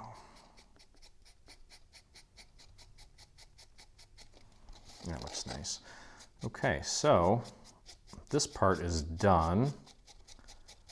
And let me see if I can maybe, that's going to be covered up, so there's no sense. And I was thinking about maybe adding some ink there, but that's kind of pointless because we're going to be wrapping this around there. So, okay, now next section here is this guy here, and we've got these two strips. Where's my other one? Where'd you go? Oh, there you are. We've got these two strips. Both of them have a little triangle at the very end. We're going to take these and join these together to make them one long strip, and then we're going to join them together to make it kind of a, same shape here, a hexagon. So throw a little bit of glue on that little triangular tab there, grab the other piece and get it connected. Press and hold that down. You guys see what I mean? It kind of slips around a little bit more. And then as you're doing that, you can go ahead and fold it over on itself and then adjust it so that it's sitting right on top of it. And that just helps you make sure that you've got it nice and lined up. Okay, my fingers are getting kind of sticky here. Finally, it happens to me too. Okay, there we go. Now, we're going to take some glue on the other triangular tab. Just kind of dab that with my finger, thin it out, tack it up, and connect the other side. Okay, you see how slippery that is? I'm going to use my surface instead. So I've got glue on there. There's my triangular tab right there. I'm just going to take this and lay this right on there flat. That way I don't have to try to hold it in place in the air. I can just use my surface as a tool. I'll press that down. And there we go. Okay, now this guy here, what we're going to do is we're going to put this on like so. And we're going to take and glue those tabs to the inside of this section. Now this is the lip that's going to go over the main little house to hold the top structure in place. So you can fold down one of the tabs here and just do a nice thin little line in the center as far as the glue goes, and press that up against one of the sides. Make sure you've got it centered and over all of these little tabs, and press that into place just like that. Okay, then we're going to go over to the side opposite of the side that we just glued down. I'll pull that down, a nice thin line of glue, and fold that over and press that into place just like that. And then pick another side, doesn't matter which one at this point. It's just one of the sides that we haven't done yet. A little bit of glue, fold it up against the inside of that shape that we just put together. Okay. And now, yeah, at this point we've got two left, so you can do whichever one you want. And fold that onto the back of this section here. Yeah, this paper is just it'll hold eventually, but it's almost like it has that little wax coating that you see on apples. I don't think it has wax on it, but same idea. Okay, last one. Push that up against the inside. Okay, there we go. So ultimately what we're going to do is this is going to get glued to the bottom of this, and that's going to create the little lip that's going to go in here. So you can see this piece before we actually glue it to anything. That's what goes in there to hold this thing in place. Okay, so we'll work with that in a second here. Now, next thing we can do is put this little overlay onto our little fence area. Make sure you fold everything at the little score marks here. Okay, we've got a little tab here. Okay, and we've got a tab here. And the other one, the other half of this, does not have a tab at the end, which means that we want to work with the one that has the tabs first, because the ends of this one are going to go over that tab, or over those tabs, I should say. But we want to get everything folded. Okay, and we can start with this. So, let me see here, yep. All right, so this is going to go flush on the bottom of this section, like so. I grabbed the one with the tab, yes I did. Okay, so that's going to go on like that. Okay, we're going to do one side at a time just to make it easier. So grab the center section, and this is where we want to apply our glue. And we don't need to apply glue on the flower portion. There's a little tulip there. Don't worry about putting glue on that, because that's not actually making contact with anything. Just put glue on the rest of this shape here, the rest of this piece, all the way up to about there. Okay, and then you can actually use your table if you want. You because that's going to help you make sure that you get it nice and flush. Find the little corners here and then just press that into place. Make sure it's making good contact and that it's flush at the bottom, which it should be since they're both sitting on a table. Here we go. And that is what it should look like. Okay, so now that we've got that side in place, we can peel this back and we're going to put glue on the rest of this. Make sure you get a little bit on that little post there. Go all the way over here, get it on that post. And I'm not really worried about that little tab yet. We'll get to that in a second. I don't want to bite off more than I can chew yet. Okay, just using my table as my guide to make sure that it's flush. And then of course, I'll give it a little visual inspection as well. That looks great. Press that into place. Now we can peel this tab back and just put a little bit of glue right on that little post. Don't worry about putting any glue on the flower portion. And then fold that over onto this side here. Yeah, it looks like I got a little sloppy with the ink here, but you know what?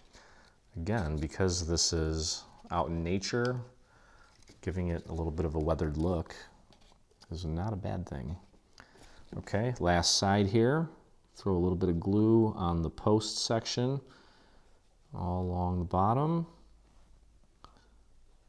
And then this post here, and then as well just throw a little bit on the tab, using my surface to kind of guide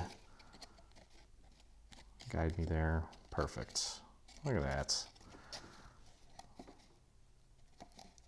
All right. That looks great. Okay. So now we've got half of it in place. You guessed it. We're going to grab this piece now and put this in place. And the two ends are going to go right on top of the little tabs there on the edges. But we're going to start in the center first. So if it helps, just kind of spread this out. And again, don't worry about putting any glue on the little tulip part of this. Don't worry about that. Just get the center and the little posts there. It's a little fence, cute little fence. And make sure that you're not putting it on this side or this side. Start in the center because we put our glue on the center here. Get that nice and aligned, nice and centered. Should automatically be flush with the bottom since we're using our table to help us. Had a little bit of glue squirt out there, that's okay. There we go. That looks great. Now I can fold this back. Get a little bit of glue just on the post part. And all the way over here, all the way up to the post, not on the flower. And just get that in place. It should match up perfectly. Actually, you know what? With this one, you do need to put it on the flower so that it sticks. Okay, my bad. I'm gonna throw a little bit on the flower part too. And then match that up with the other half of the flower there from the tab that was there. Perfect. Okay.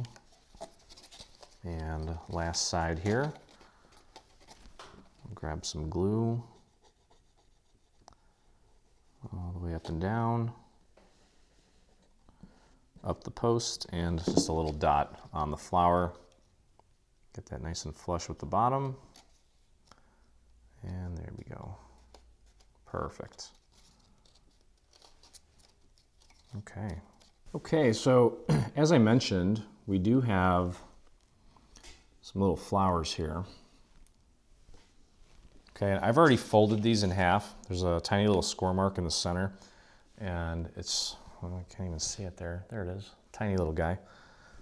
Okay, and we're gonna put some glue on these guys here.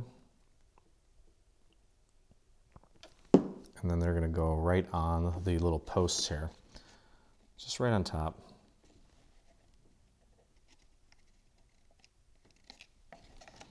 Okay, it probably helps to get both of your fingers involved there.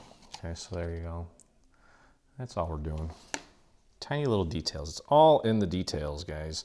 This is what really makes the Dreaming Tree projects stand out from the crowd.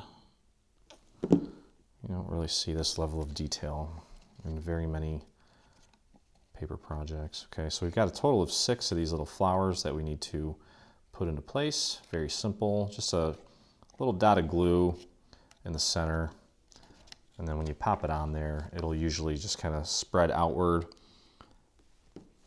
Don't need to worry about getting glue on every single little inch of this.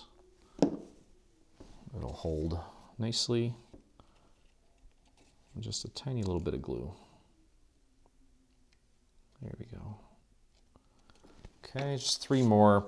Then we're going to put these 2 sections together and we'll get this glued onto the actual structure with all of our little shingles.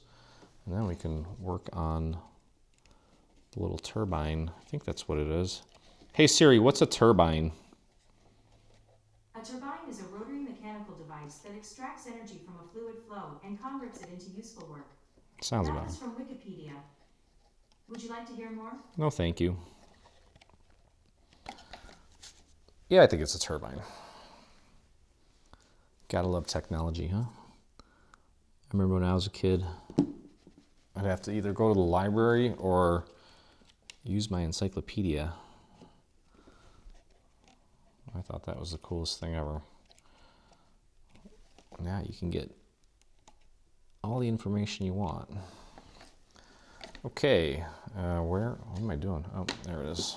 Thought I had an extra one here for a second. Okay, so last little flower going in place. And we'll get this all joined together. There we go. Beautiful. Okay. All right, so close that up. All right, so we're going to take this and we're going to glue this right to the bottom of this section here. Okay, it's not going to be very visible, but we still want to do a nice job on this. So go ahead and put your glue on this whole bottom section.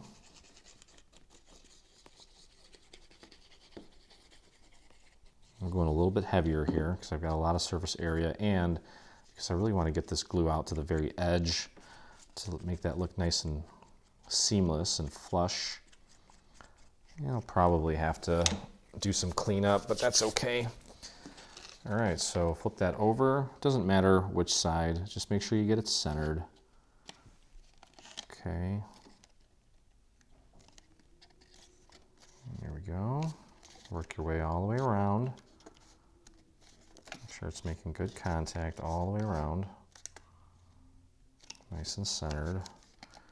And again, if you've got any little areas that are not sticking, you can go ahead and clean it up. Again, this paper for me is kind of giving me a little bit of a headache just because I can tell that it's not very absorbent, but that's okay. You gotta just go with the flow and deal with what you got. Okay. Get this section here, not even close to making contact.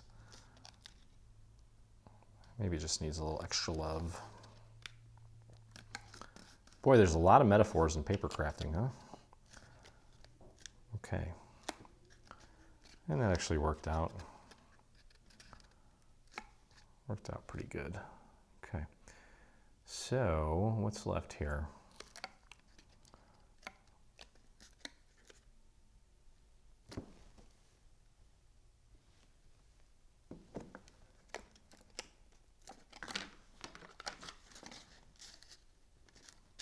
Okay, looks pretty good all the way around. Good deal. All right, so now we're going to take this and we're going to glue it to this section here. We can actually put this upside down since we don't have anything on top of. Okay, so it's going to look like that. And at this point, because this little fenced in area, there's really nothing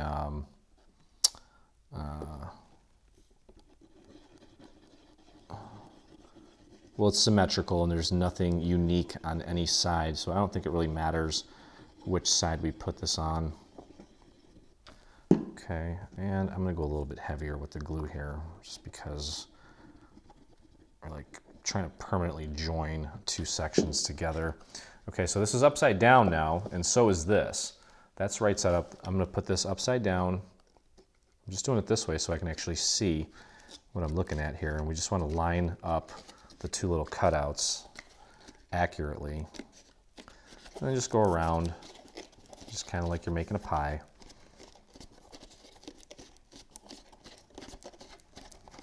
There we go. Well, I'd say we're doing all right. Beautiful. I think that should do it.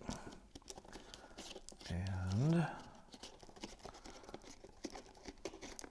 there we go. Okay. There we go, yeah. Look at that. Okay. So that should fit perfectly into the little opening. And there we go. Getting there. Now technically, I'm going to keep that like that. Look at that. Yeah, baby. Looking sharp. Okay, I think it's time to work on our little turbine here. Let's see here. You know, I'm going to hit this with a little bit of brown ink. I've got some white core showing down here, and I don't like it. Just kind of rough that up and dirty it up a little bit.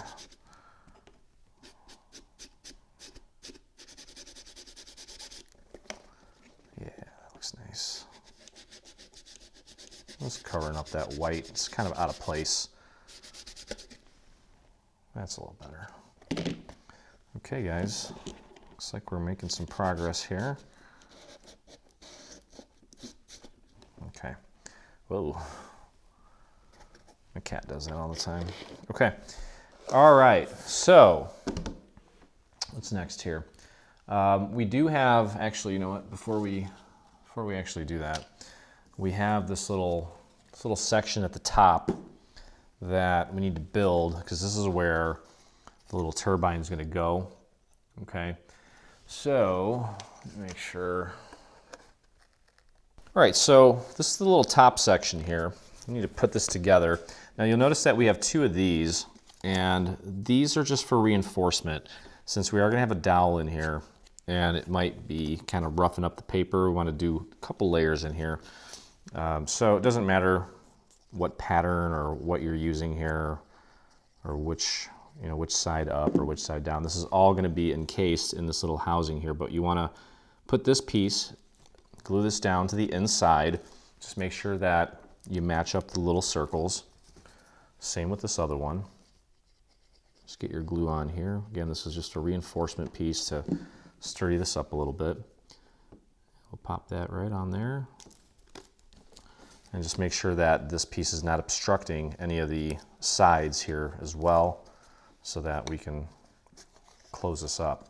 Okay, so we're going to turn this into essentially a box. Okay, and we're going to begin by putting glue on this little tab here. So go ahead and do that. And I did not do any inking on this yet because it's kind of hard to ink something that's not assembled when it's dimensional, but I will in a moment. So we've got that tab there. We want to line that up with its neighbor. It's kind of at an angle slightly on this side. So get that in place. Okay. And now I'm going over to this same shaped tab, just on the other piece. I'll dab that a little bit. Tuck that behind this section. Line that up and press and hold. Okay. I think you get where we're going here. Almost looks like a little doghouse. Okay.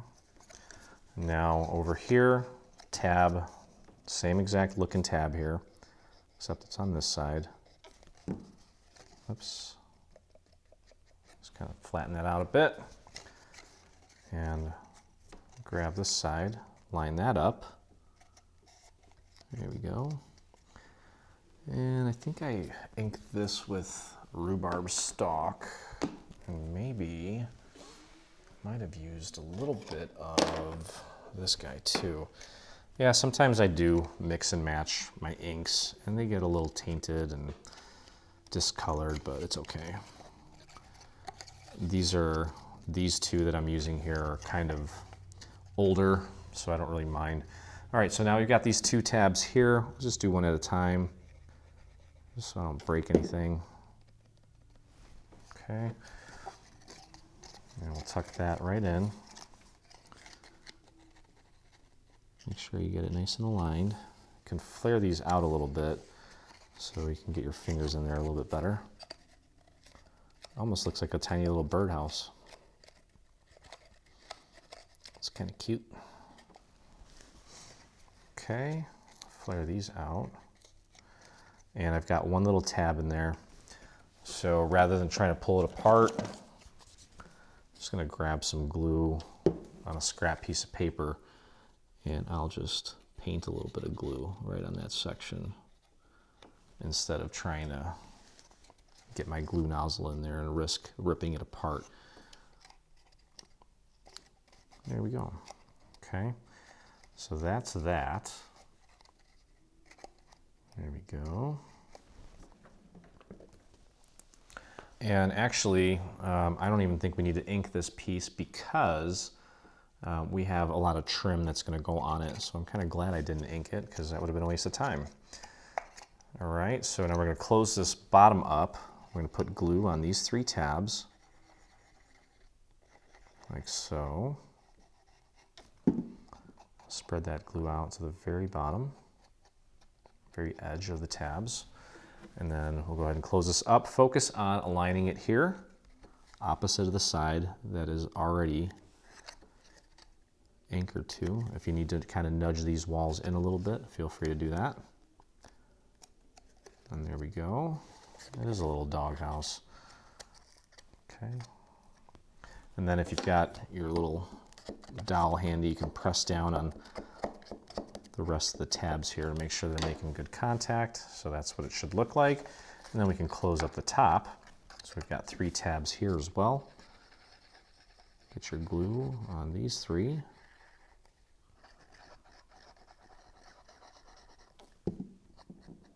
There we go.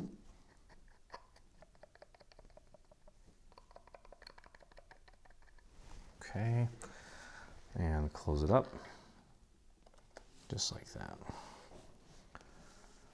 Okay, I'm trying to make sure I didn't forget anything. I don't think I did. All right, wonderful. Okay, so now I'm going to put our little trim pieces on. There's one for the front and one for the back. Okay, it's a pretty thin little piece, so we don't need a lot of glue on this. Let me clean off that nozzle. It's coming along here, folks. And I'm just going to do dots.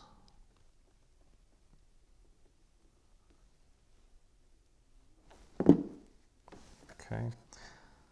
Get that nice and centered onto the front. Just kind of use your fingers to feel around. Make sure that it's nice and flush on all sides. There we go. There we go. Okay, that looks good. Flip her over. Same thing on the other side.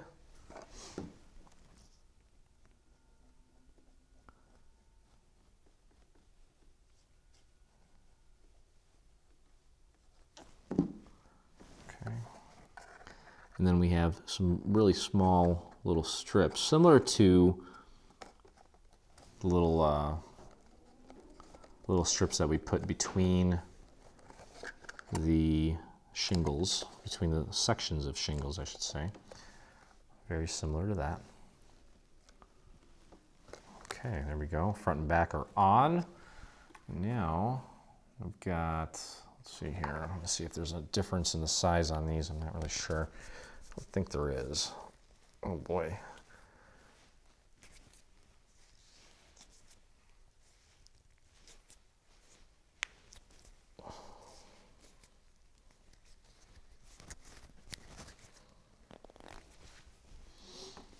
Okay, so let me just flatten these out and take a look.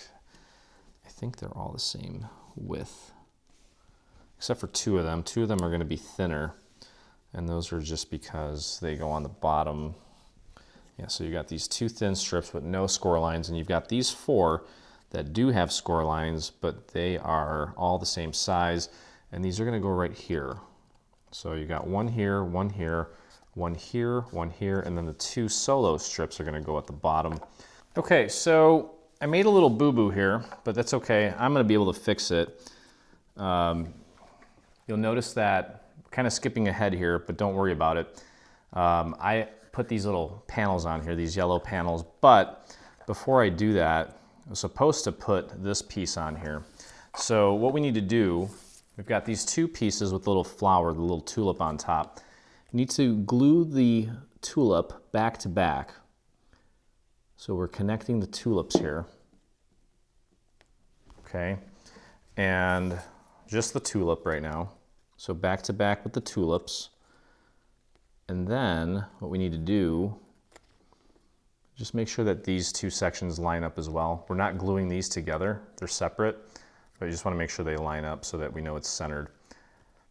And then what we need to do is spread these apart, and this is going to get glued to the top here. So, as you can see, I kind of goofed up and I put the little yellow panel on first. You don't want to do that. You want to put this piece on first and then put the yellow panel over it. So I'm just going to have to cut out another yellow panel and put that on top of this, but that's okay, not a big deal. That is fixable on my end. You're not going to make that mistake because through the magic of editing, I'll make sure that I show you this part first. Okay, so go ahead and get some glue on these two pieces and just glue those right to the very top. Make sure it's nice and centered, that tulip is sticking up. And there you have it. And then the next section that we're going to get into now is putting these little panels in place, these little yellow pieces. So again, I just need to fix mine. I'm going to need to recut this and put it on top of this. But anyway, you get the idea here. So very similar to how we put the other ones in place here. We're going to throw a little bit of glue right down the center. And I don't even think, yeah, I'm just going to do that thing where I run my finger along the inside to spread the glue out. I think that'll just help get everything sticking quickly. Just pop that right along the edge there, just like that. Okay, so we'll do 3 more, and then we've got the single strips there. And you could probably just use your glue nozzle. Don't squeeze any glue out while you're doing it. Just use that instead of your finger to push that glue around. That one's going to go there, right along that edge. Just like that. I'll flip this over to the other side before we do the individual strips. Okay, and this guy is going to be pretty much ready to go for a little turbine. I think that's all that's left to put together, actually. That's how we know we're nearing the end here. That looks great. And I'm going to hit this with some ink here in a second, just to muddy it up a bit. There we go, last one. And then we just got the 2 little strips that we got to put on there. That looks good, I'd say. All right, so these little guys here, pretty tiny. That's okay. We can do it. Just a tiny little bit of glue. That's all you need. And that's going to go right flush at the bottom. Just like that. And the last one.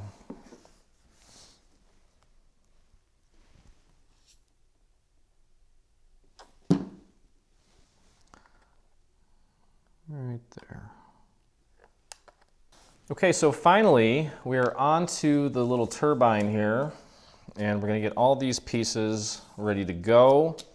Now I've inked and also embossed them with my tiny dot here, and it may help to just kind of get these ready to go.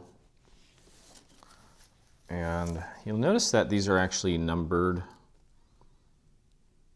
so maybe a good idea to just follow along with the numbers here. Okay, so I've got my number 3 here. And this is, looks like a number 4, but this is number 4 for the other side. So that's going to go there. We'll glue that down in just a moment. And this is a number 1, but that's the number 1 for the other side. Okay, then we have a number 1. This is the number 1 for this side. Okay, and then we have, looks like a number 2. That one goes there. And then I've got a number 3 here, but that's for the other side. And then that just leaves this guy here, which is number 2 for that side. So anyway, we need to get these glued down. There's one on each side, and we're gonna wanna get glue on the entire piece here. So go ahead and do that. And then what we're gonna do while we work on other parts of the actual turbine here, we're gonna put this underneath your mat, underneath my mat, and we're going to sandwich it under the mat so that it dries nice and flat. We've got 3 layers of paper here, and we want this to be nice and flat for when we get ready to apply it to the rest of the structure that we've constructed for it. Okay, so get that in place, make sure it's nice and flush along the edge there. We got a total of 4 on each side, so 8 total.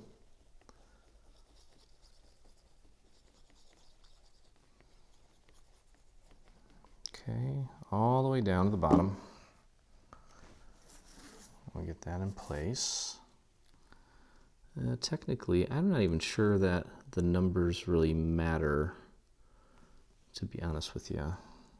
Just want to make sure you get them lined up. I can't see why they would matter. This is pretty much a symmetrical piece, but I think it's just to help you figure out which one goes on one side and which one goes on the other side, so there's no confusion. Okay, because they're kind of mirrored. All right, so just do your best to get that in place. Again, making sure that it's nice and flush with the edge here. Okay, that looks good. There we go. I got one more here on this side, and we'll flip her over and get the other side in place.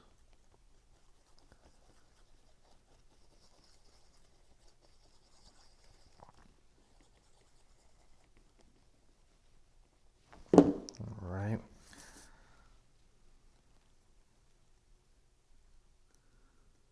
There we go. Perfect. Okay, so you can kind of see how these meet. Actually, I just realized why those numbers are there.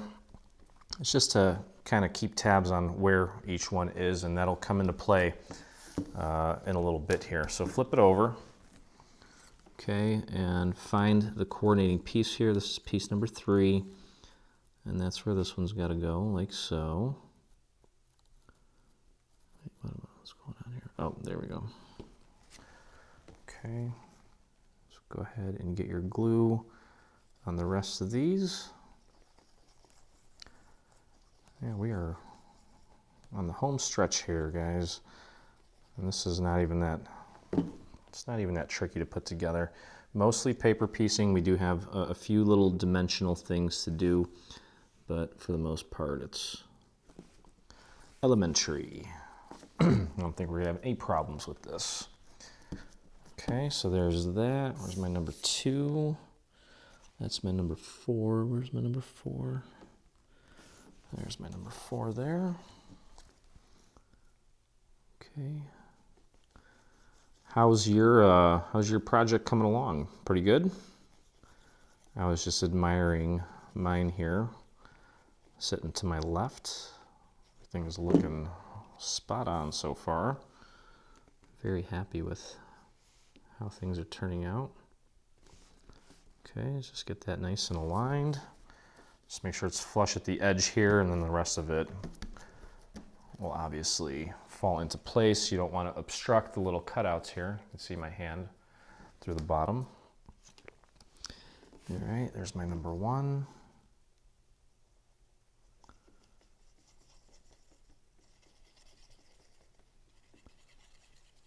Okay.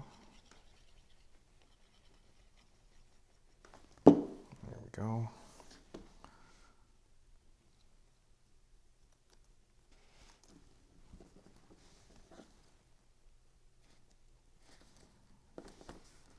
All right. And the last one.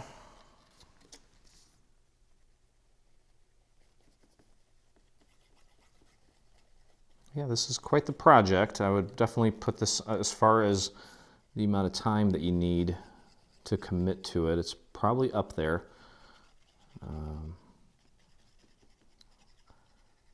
At the top of the list as far as commitment goes. But again, as I mentioned earlier, Rome wasn't built in a day. And this is very much a statement piece, so it's going to take a little extra time, and that's okay. All right, so we've got the overlays in place here. Now that we've got that in place, I'm going to go ahead and put this underneath my mat and let that dry nice and flat. Okay, so next thing we're going to do is we're going to grab this piece. You'll notice that we've got 1, 2, 3, and 4 on here. Okay, so we're going to grab this piece, and we've got in the center here a 1, 2, 3, and 4. I'm going to flip it over because I want the texture side out. And I've already pre-constructed 3 of these. Okay, this is the structural piece that's going to kind of keep the whole turbine together. I'm only going to show you how to do it once because it's very simple. It's just a little box. But you want to go ahead and get everything folded, obviously. And once we have everything folded, we're going to take, you can see the tab right here. It's different than the rest of the sections. Let's get our glue on the tab. And since I already made 3 of these, kind of have some tricks for you here because it's kind of a small piece. So what I did was I just laid this down flat, like so. And then I just took this other piece and folded it over and just connected this and built this shape using my table instead of trying to do it in midair. That was proving to be difficult. And then you can take it and literally just fold it on every single crease just to make sure that it's nice and lined up. So there you have your little box. And then we just need to close the top. The part that we close has 3 little triangular tabs and a square. The other side has these 2 little tabs here, and I'll show you how that works in just a second. But we're going to go ahead and get our glue on these 3 tabs, and I used a little pencil here. I'll show you why. Okay, so get those ready to go. Apply your glue to the 3 tabs. And I'm just going to kind of dab that with my finger, spread that glue out, and go ahead and close it up. Get it nice and centered. Make sure it's centered, and then pop that down on your table. This is where your pencil comes in handy, or a dowel, and press down from the inside to really get that to stick. Work those edges and the corners, sides.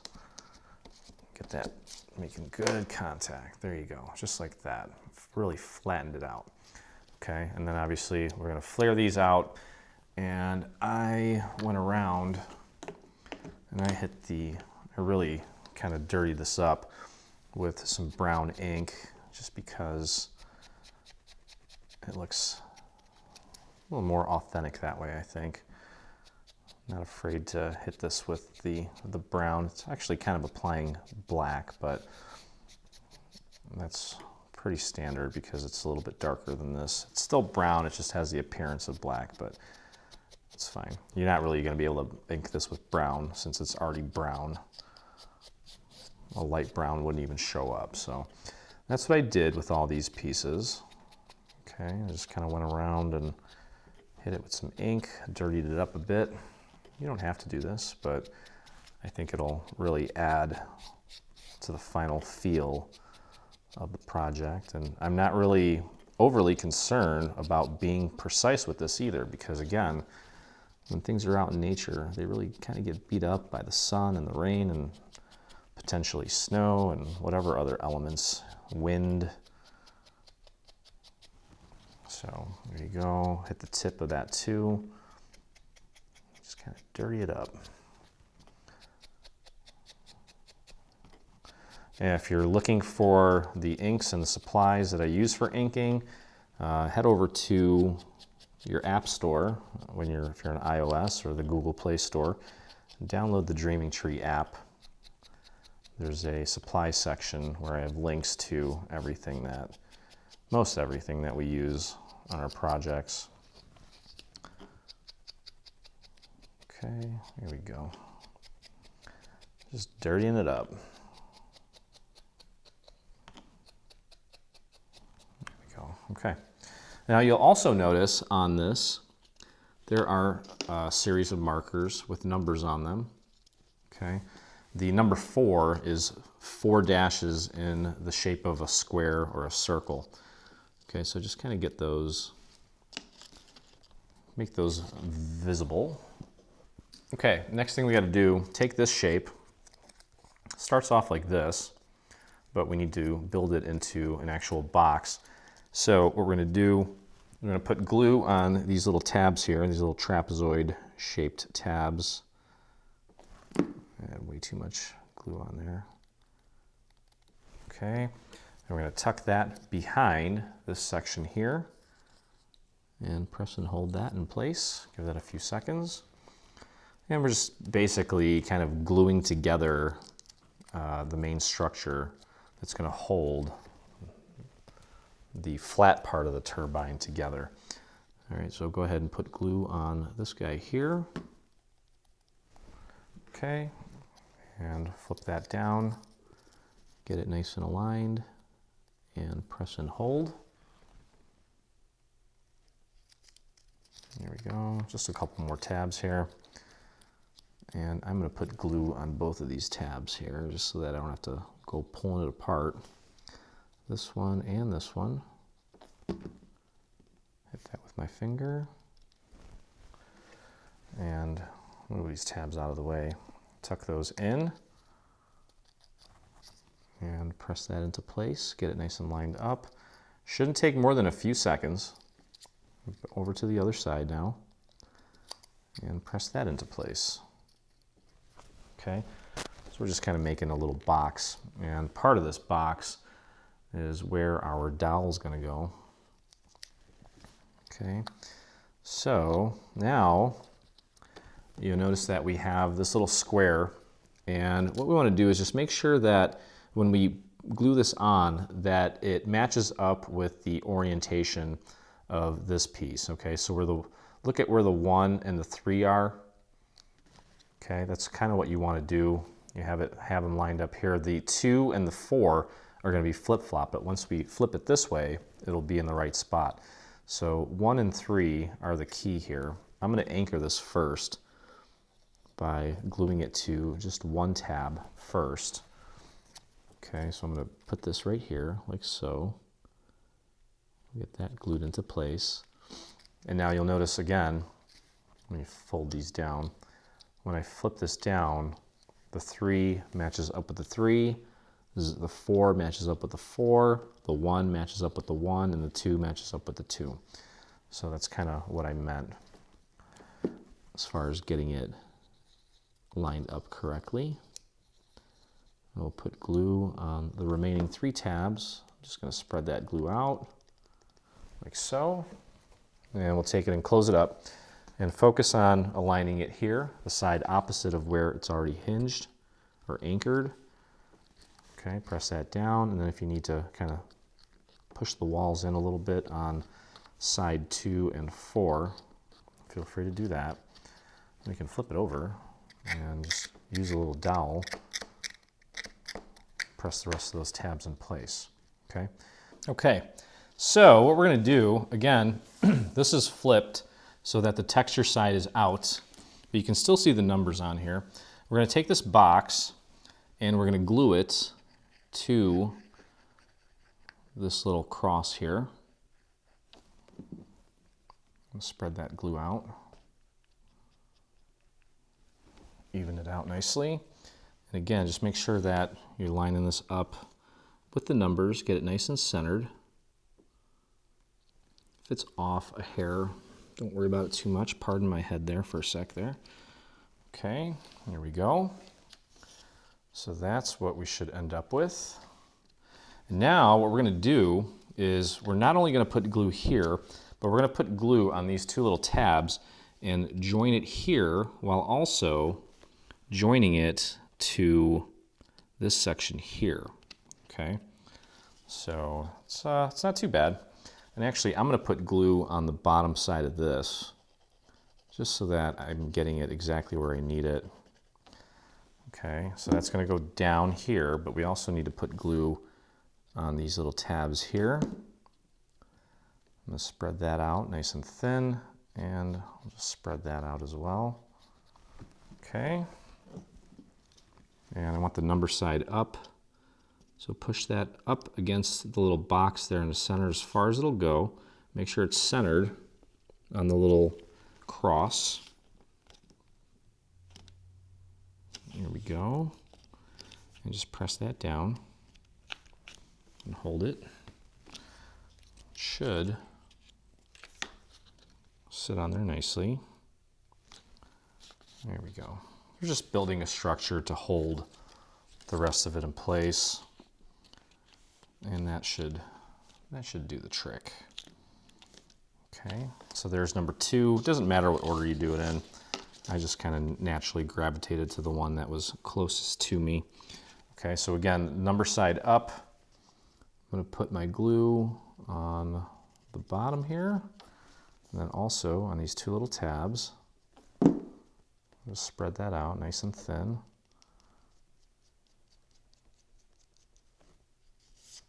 Okay, and this is my number 1, so that one goes over here.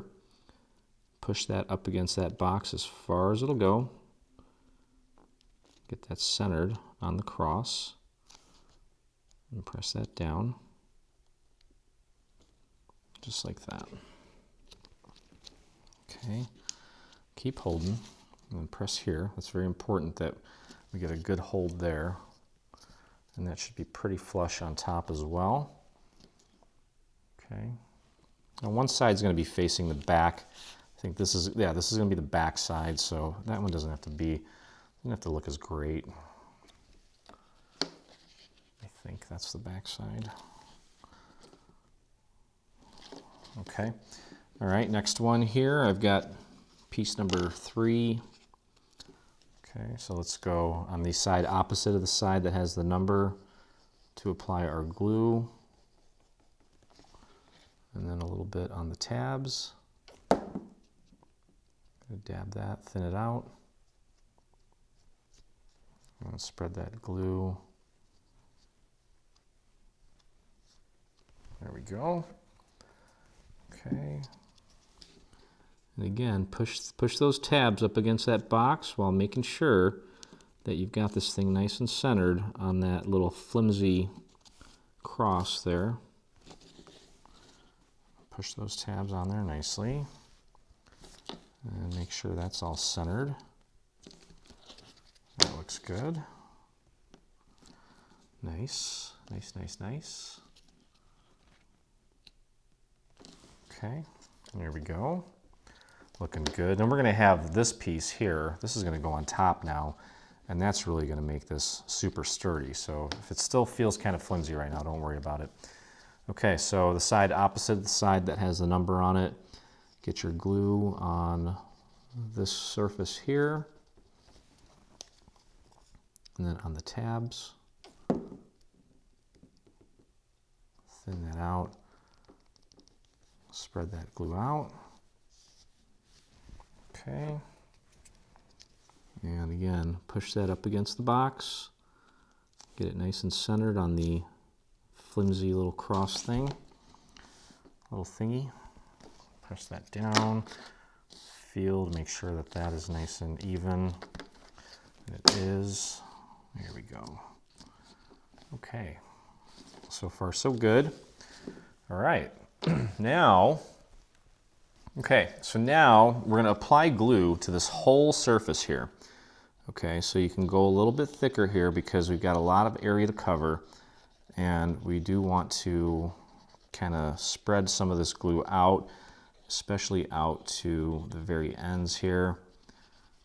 This is going to keep this whole thing in place now.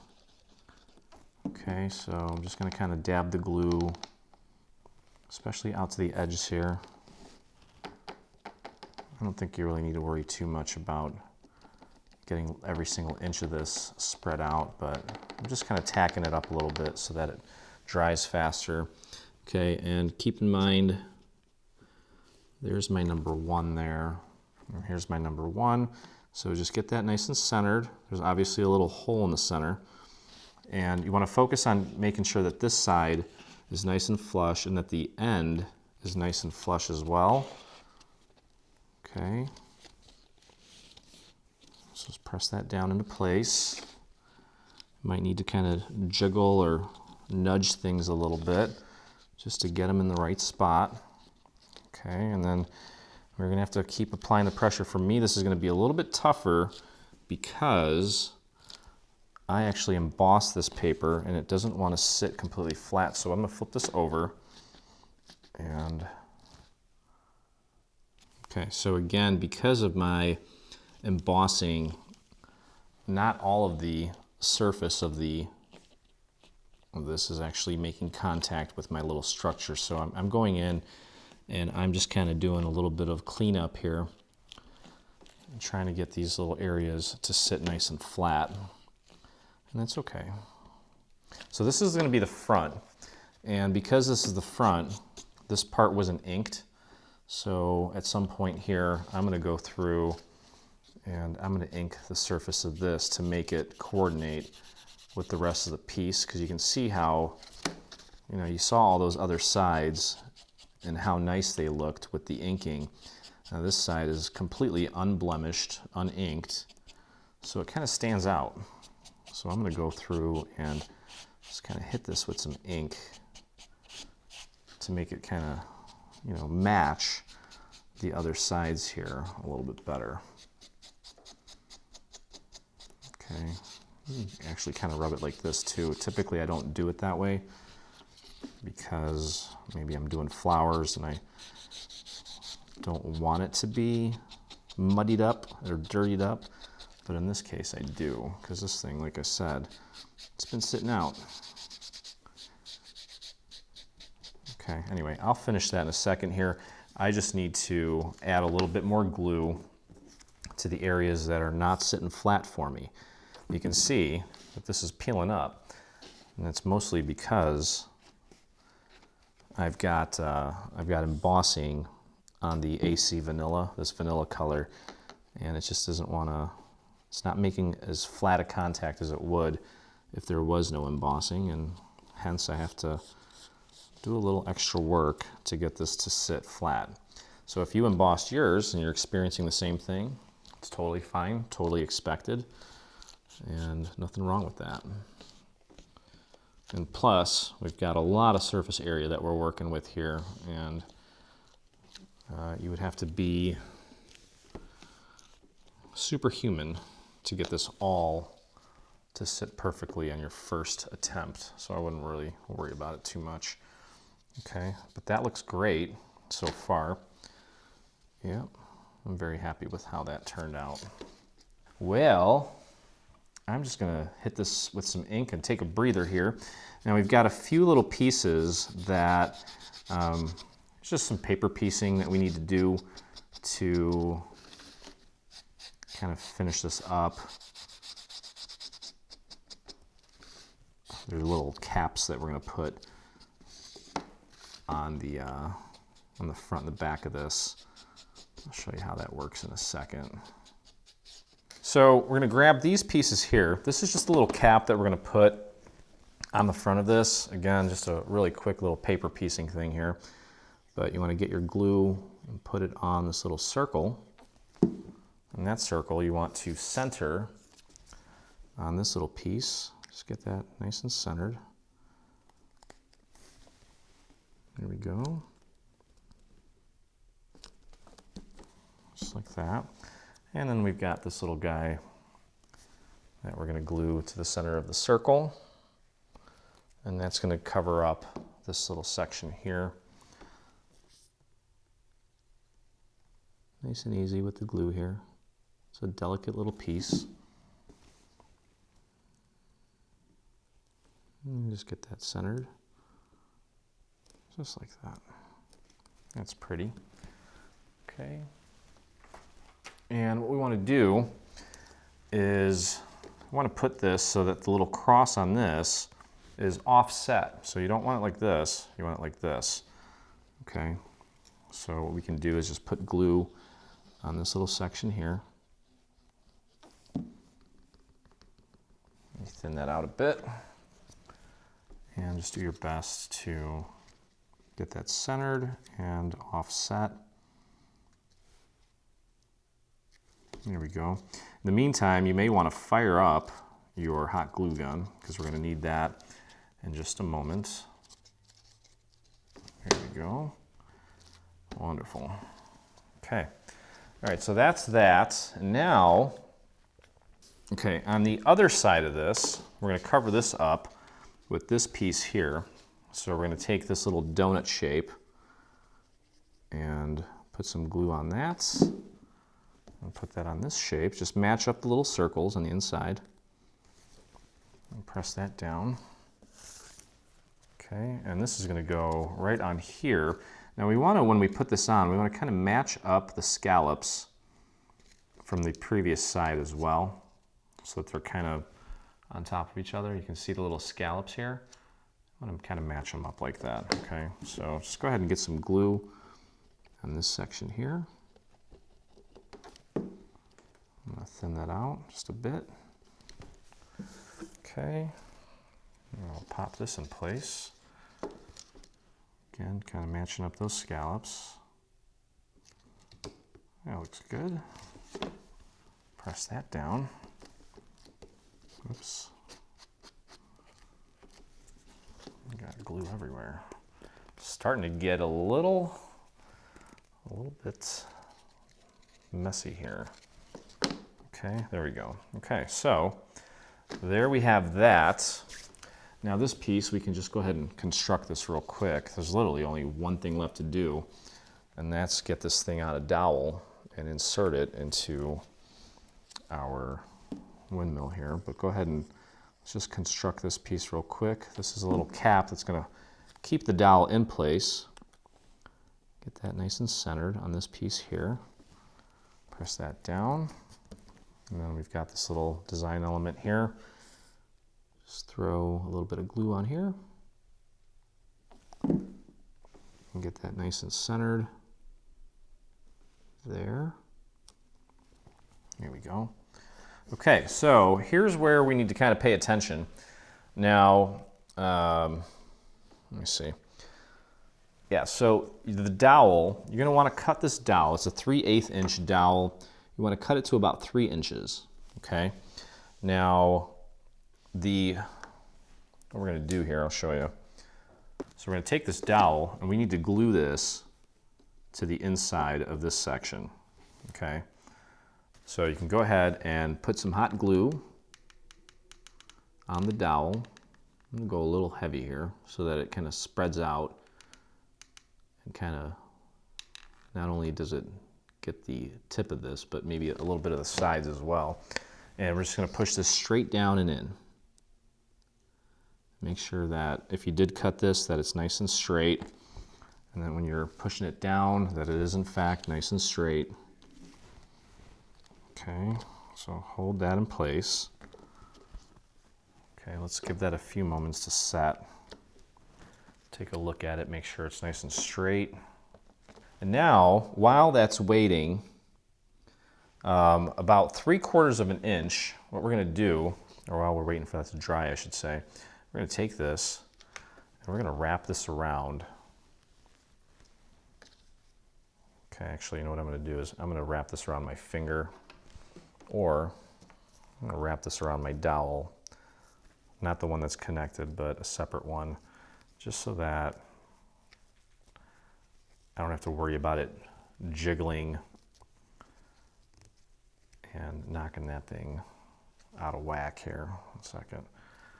Okay, just gonna slide that right on here.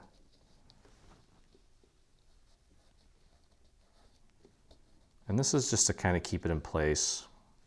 Okay, so I kind of pre-wrapped my pipe cleaner. I'm gonna stick it right on there, okay? And I don't even think we need to glue this down or anything. If you want to maybe just put a little bit of glue on there so it doesn't move around, that's fine. I don't think it's necessary, but depending on how fluffy your pipe cleaner is, you may need to use more than one to get it to about 3/4 of an inch. That's kind of where we need it to be. Okay, so here, I'm just going to measure out 3/4 of an inch on this. I don't have my ruler handy. I don't know what the heck happened to it. But yeah, 3/4 of an inch is about here from this edge. I want to make sure that that's about 3/4 of an inch. Yeah, if I just kind of fluff it up, that's fine. Okay, so now the reason that I didn't glue this piece on yet is because I wanted you to make sure that you got it on correctly. You'll notice that there's 2 holes on here. One is higher than the other.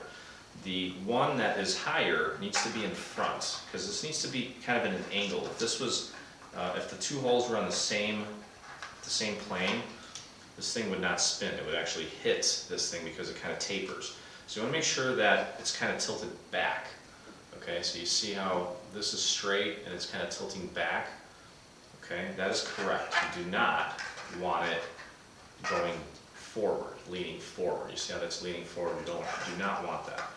You want it leaning back, which means that when we put this little doghouse thing on top, which we've not glued yet, we want to make sure that the actual turbine is back, okay? And that's how it's going to spin, like that. So it's not hitting anything, okay? So, that said, this is my front right here. Let me show you at this angle. This is my front. This is the little hole that's higher. This is the hole that's lower. So this needs to go right on top here, okay? And it's the higher hole needs to be in the front, the lower hole on the back. So I'm going to put some glue on here. In this top section here, I'm going to go a little bit heavier here because I want to make sure that this really sticks. Spread that glue out, nice and thin, all the way out to the edge. If you want to use hot glue on this section, that may not be a bad idea, even though I have more confidence in this glue personally. Okay, so make sure that the front of this is flush with the front, and the back is flush with the back, and then the side should be kind of flush with these 2 corners here. Should just basically be touching right there. Okay, so we've got that in place now. So all that's left to do, we're going to let that really set. We'll put our little turbine in. Okay, and there it is. And now to keep this glued in place, we've got this little cap piece. And what we're going to do is just put a little bit of glue on the back of this dowel. I'm using hot glue here. Okay. And pop this right in place.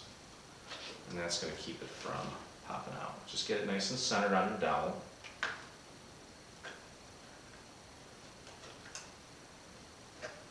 And that is it. Look at that. Can you see the smile on my face? I'm pretty pumped. Whee! Okay, anyway. Well, that is it. It is all done here. And I have to say, it is very impressive. Now, of course, you're going to want to lift this up, put a nice little electronic tea light in there. You don't want to put a real flame in there after all the work we put into this. Otherwise, well, we're going to have a little disaster here. But anyway, beautiful piece, came out amazing, and I'm already thinking that this is probably going to end up being a centerpiece for my spring dining room table, and probably going to do a tulip theme. Why not? So look for photos of that once I get that all done. And yeah, wonderful little project. I cannot wait to see your versions of this. I can already see a spooky version of this in my future. But either way, hope you guys enjoyed the process. If you did, visit our YouTube channel and hit that subscribe button. And while you're there, hit the little bell so that you get notifications anytime we release a new product like this one. And if you make this or anything from our new bundle, I would love to see it, and so would the rest of our community. So be sure to head over to your Facebook and do a search for Dreaming Tree Group, or you can just type in the little URL that you see here at the bottom. But that's it, another one in the books, and as always, I look forward to crafting with you again.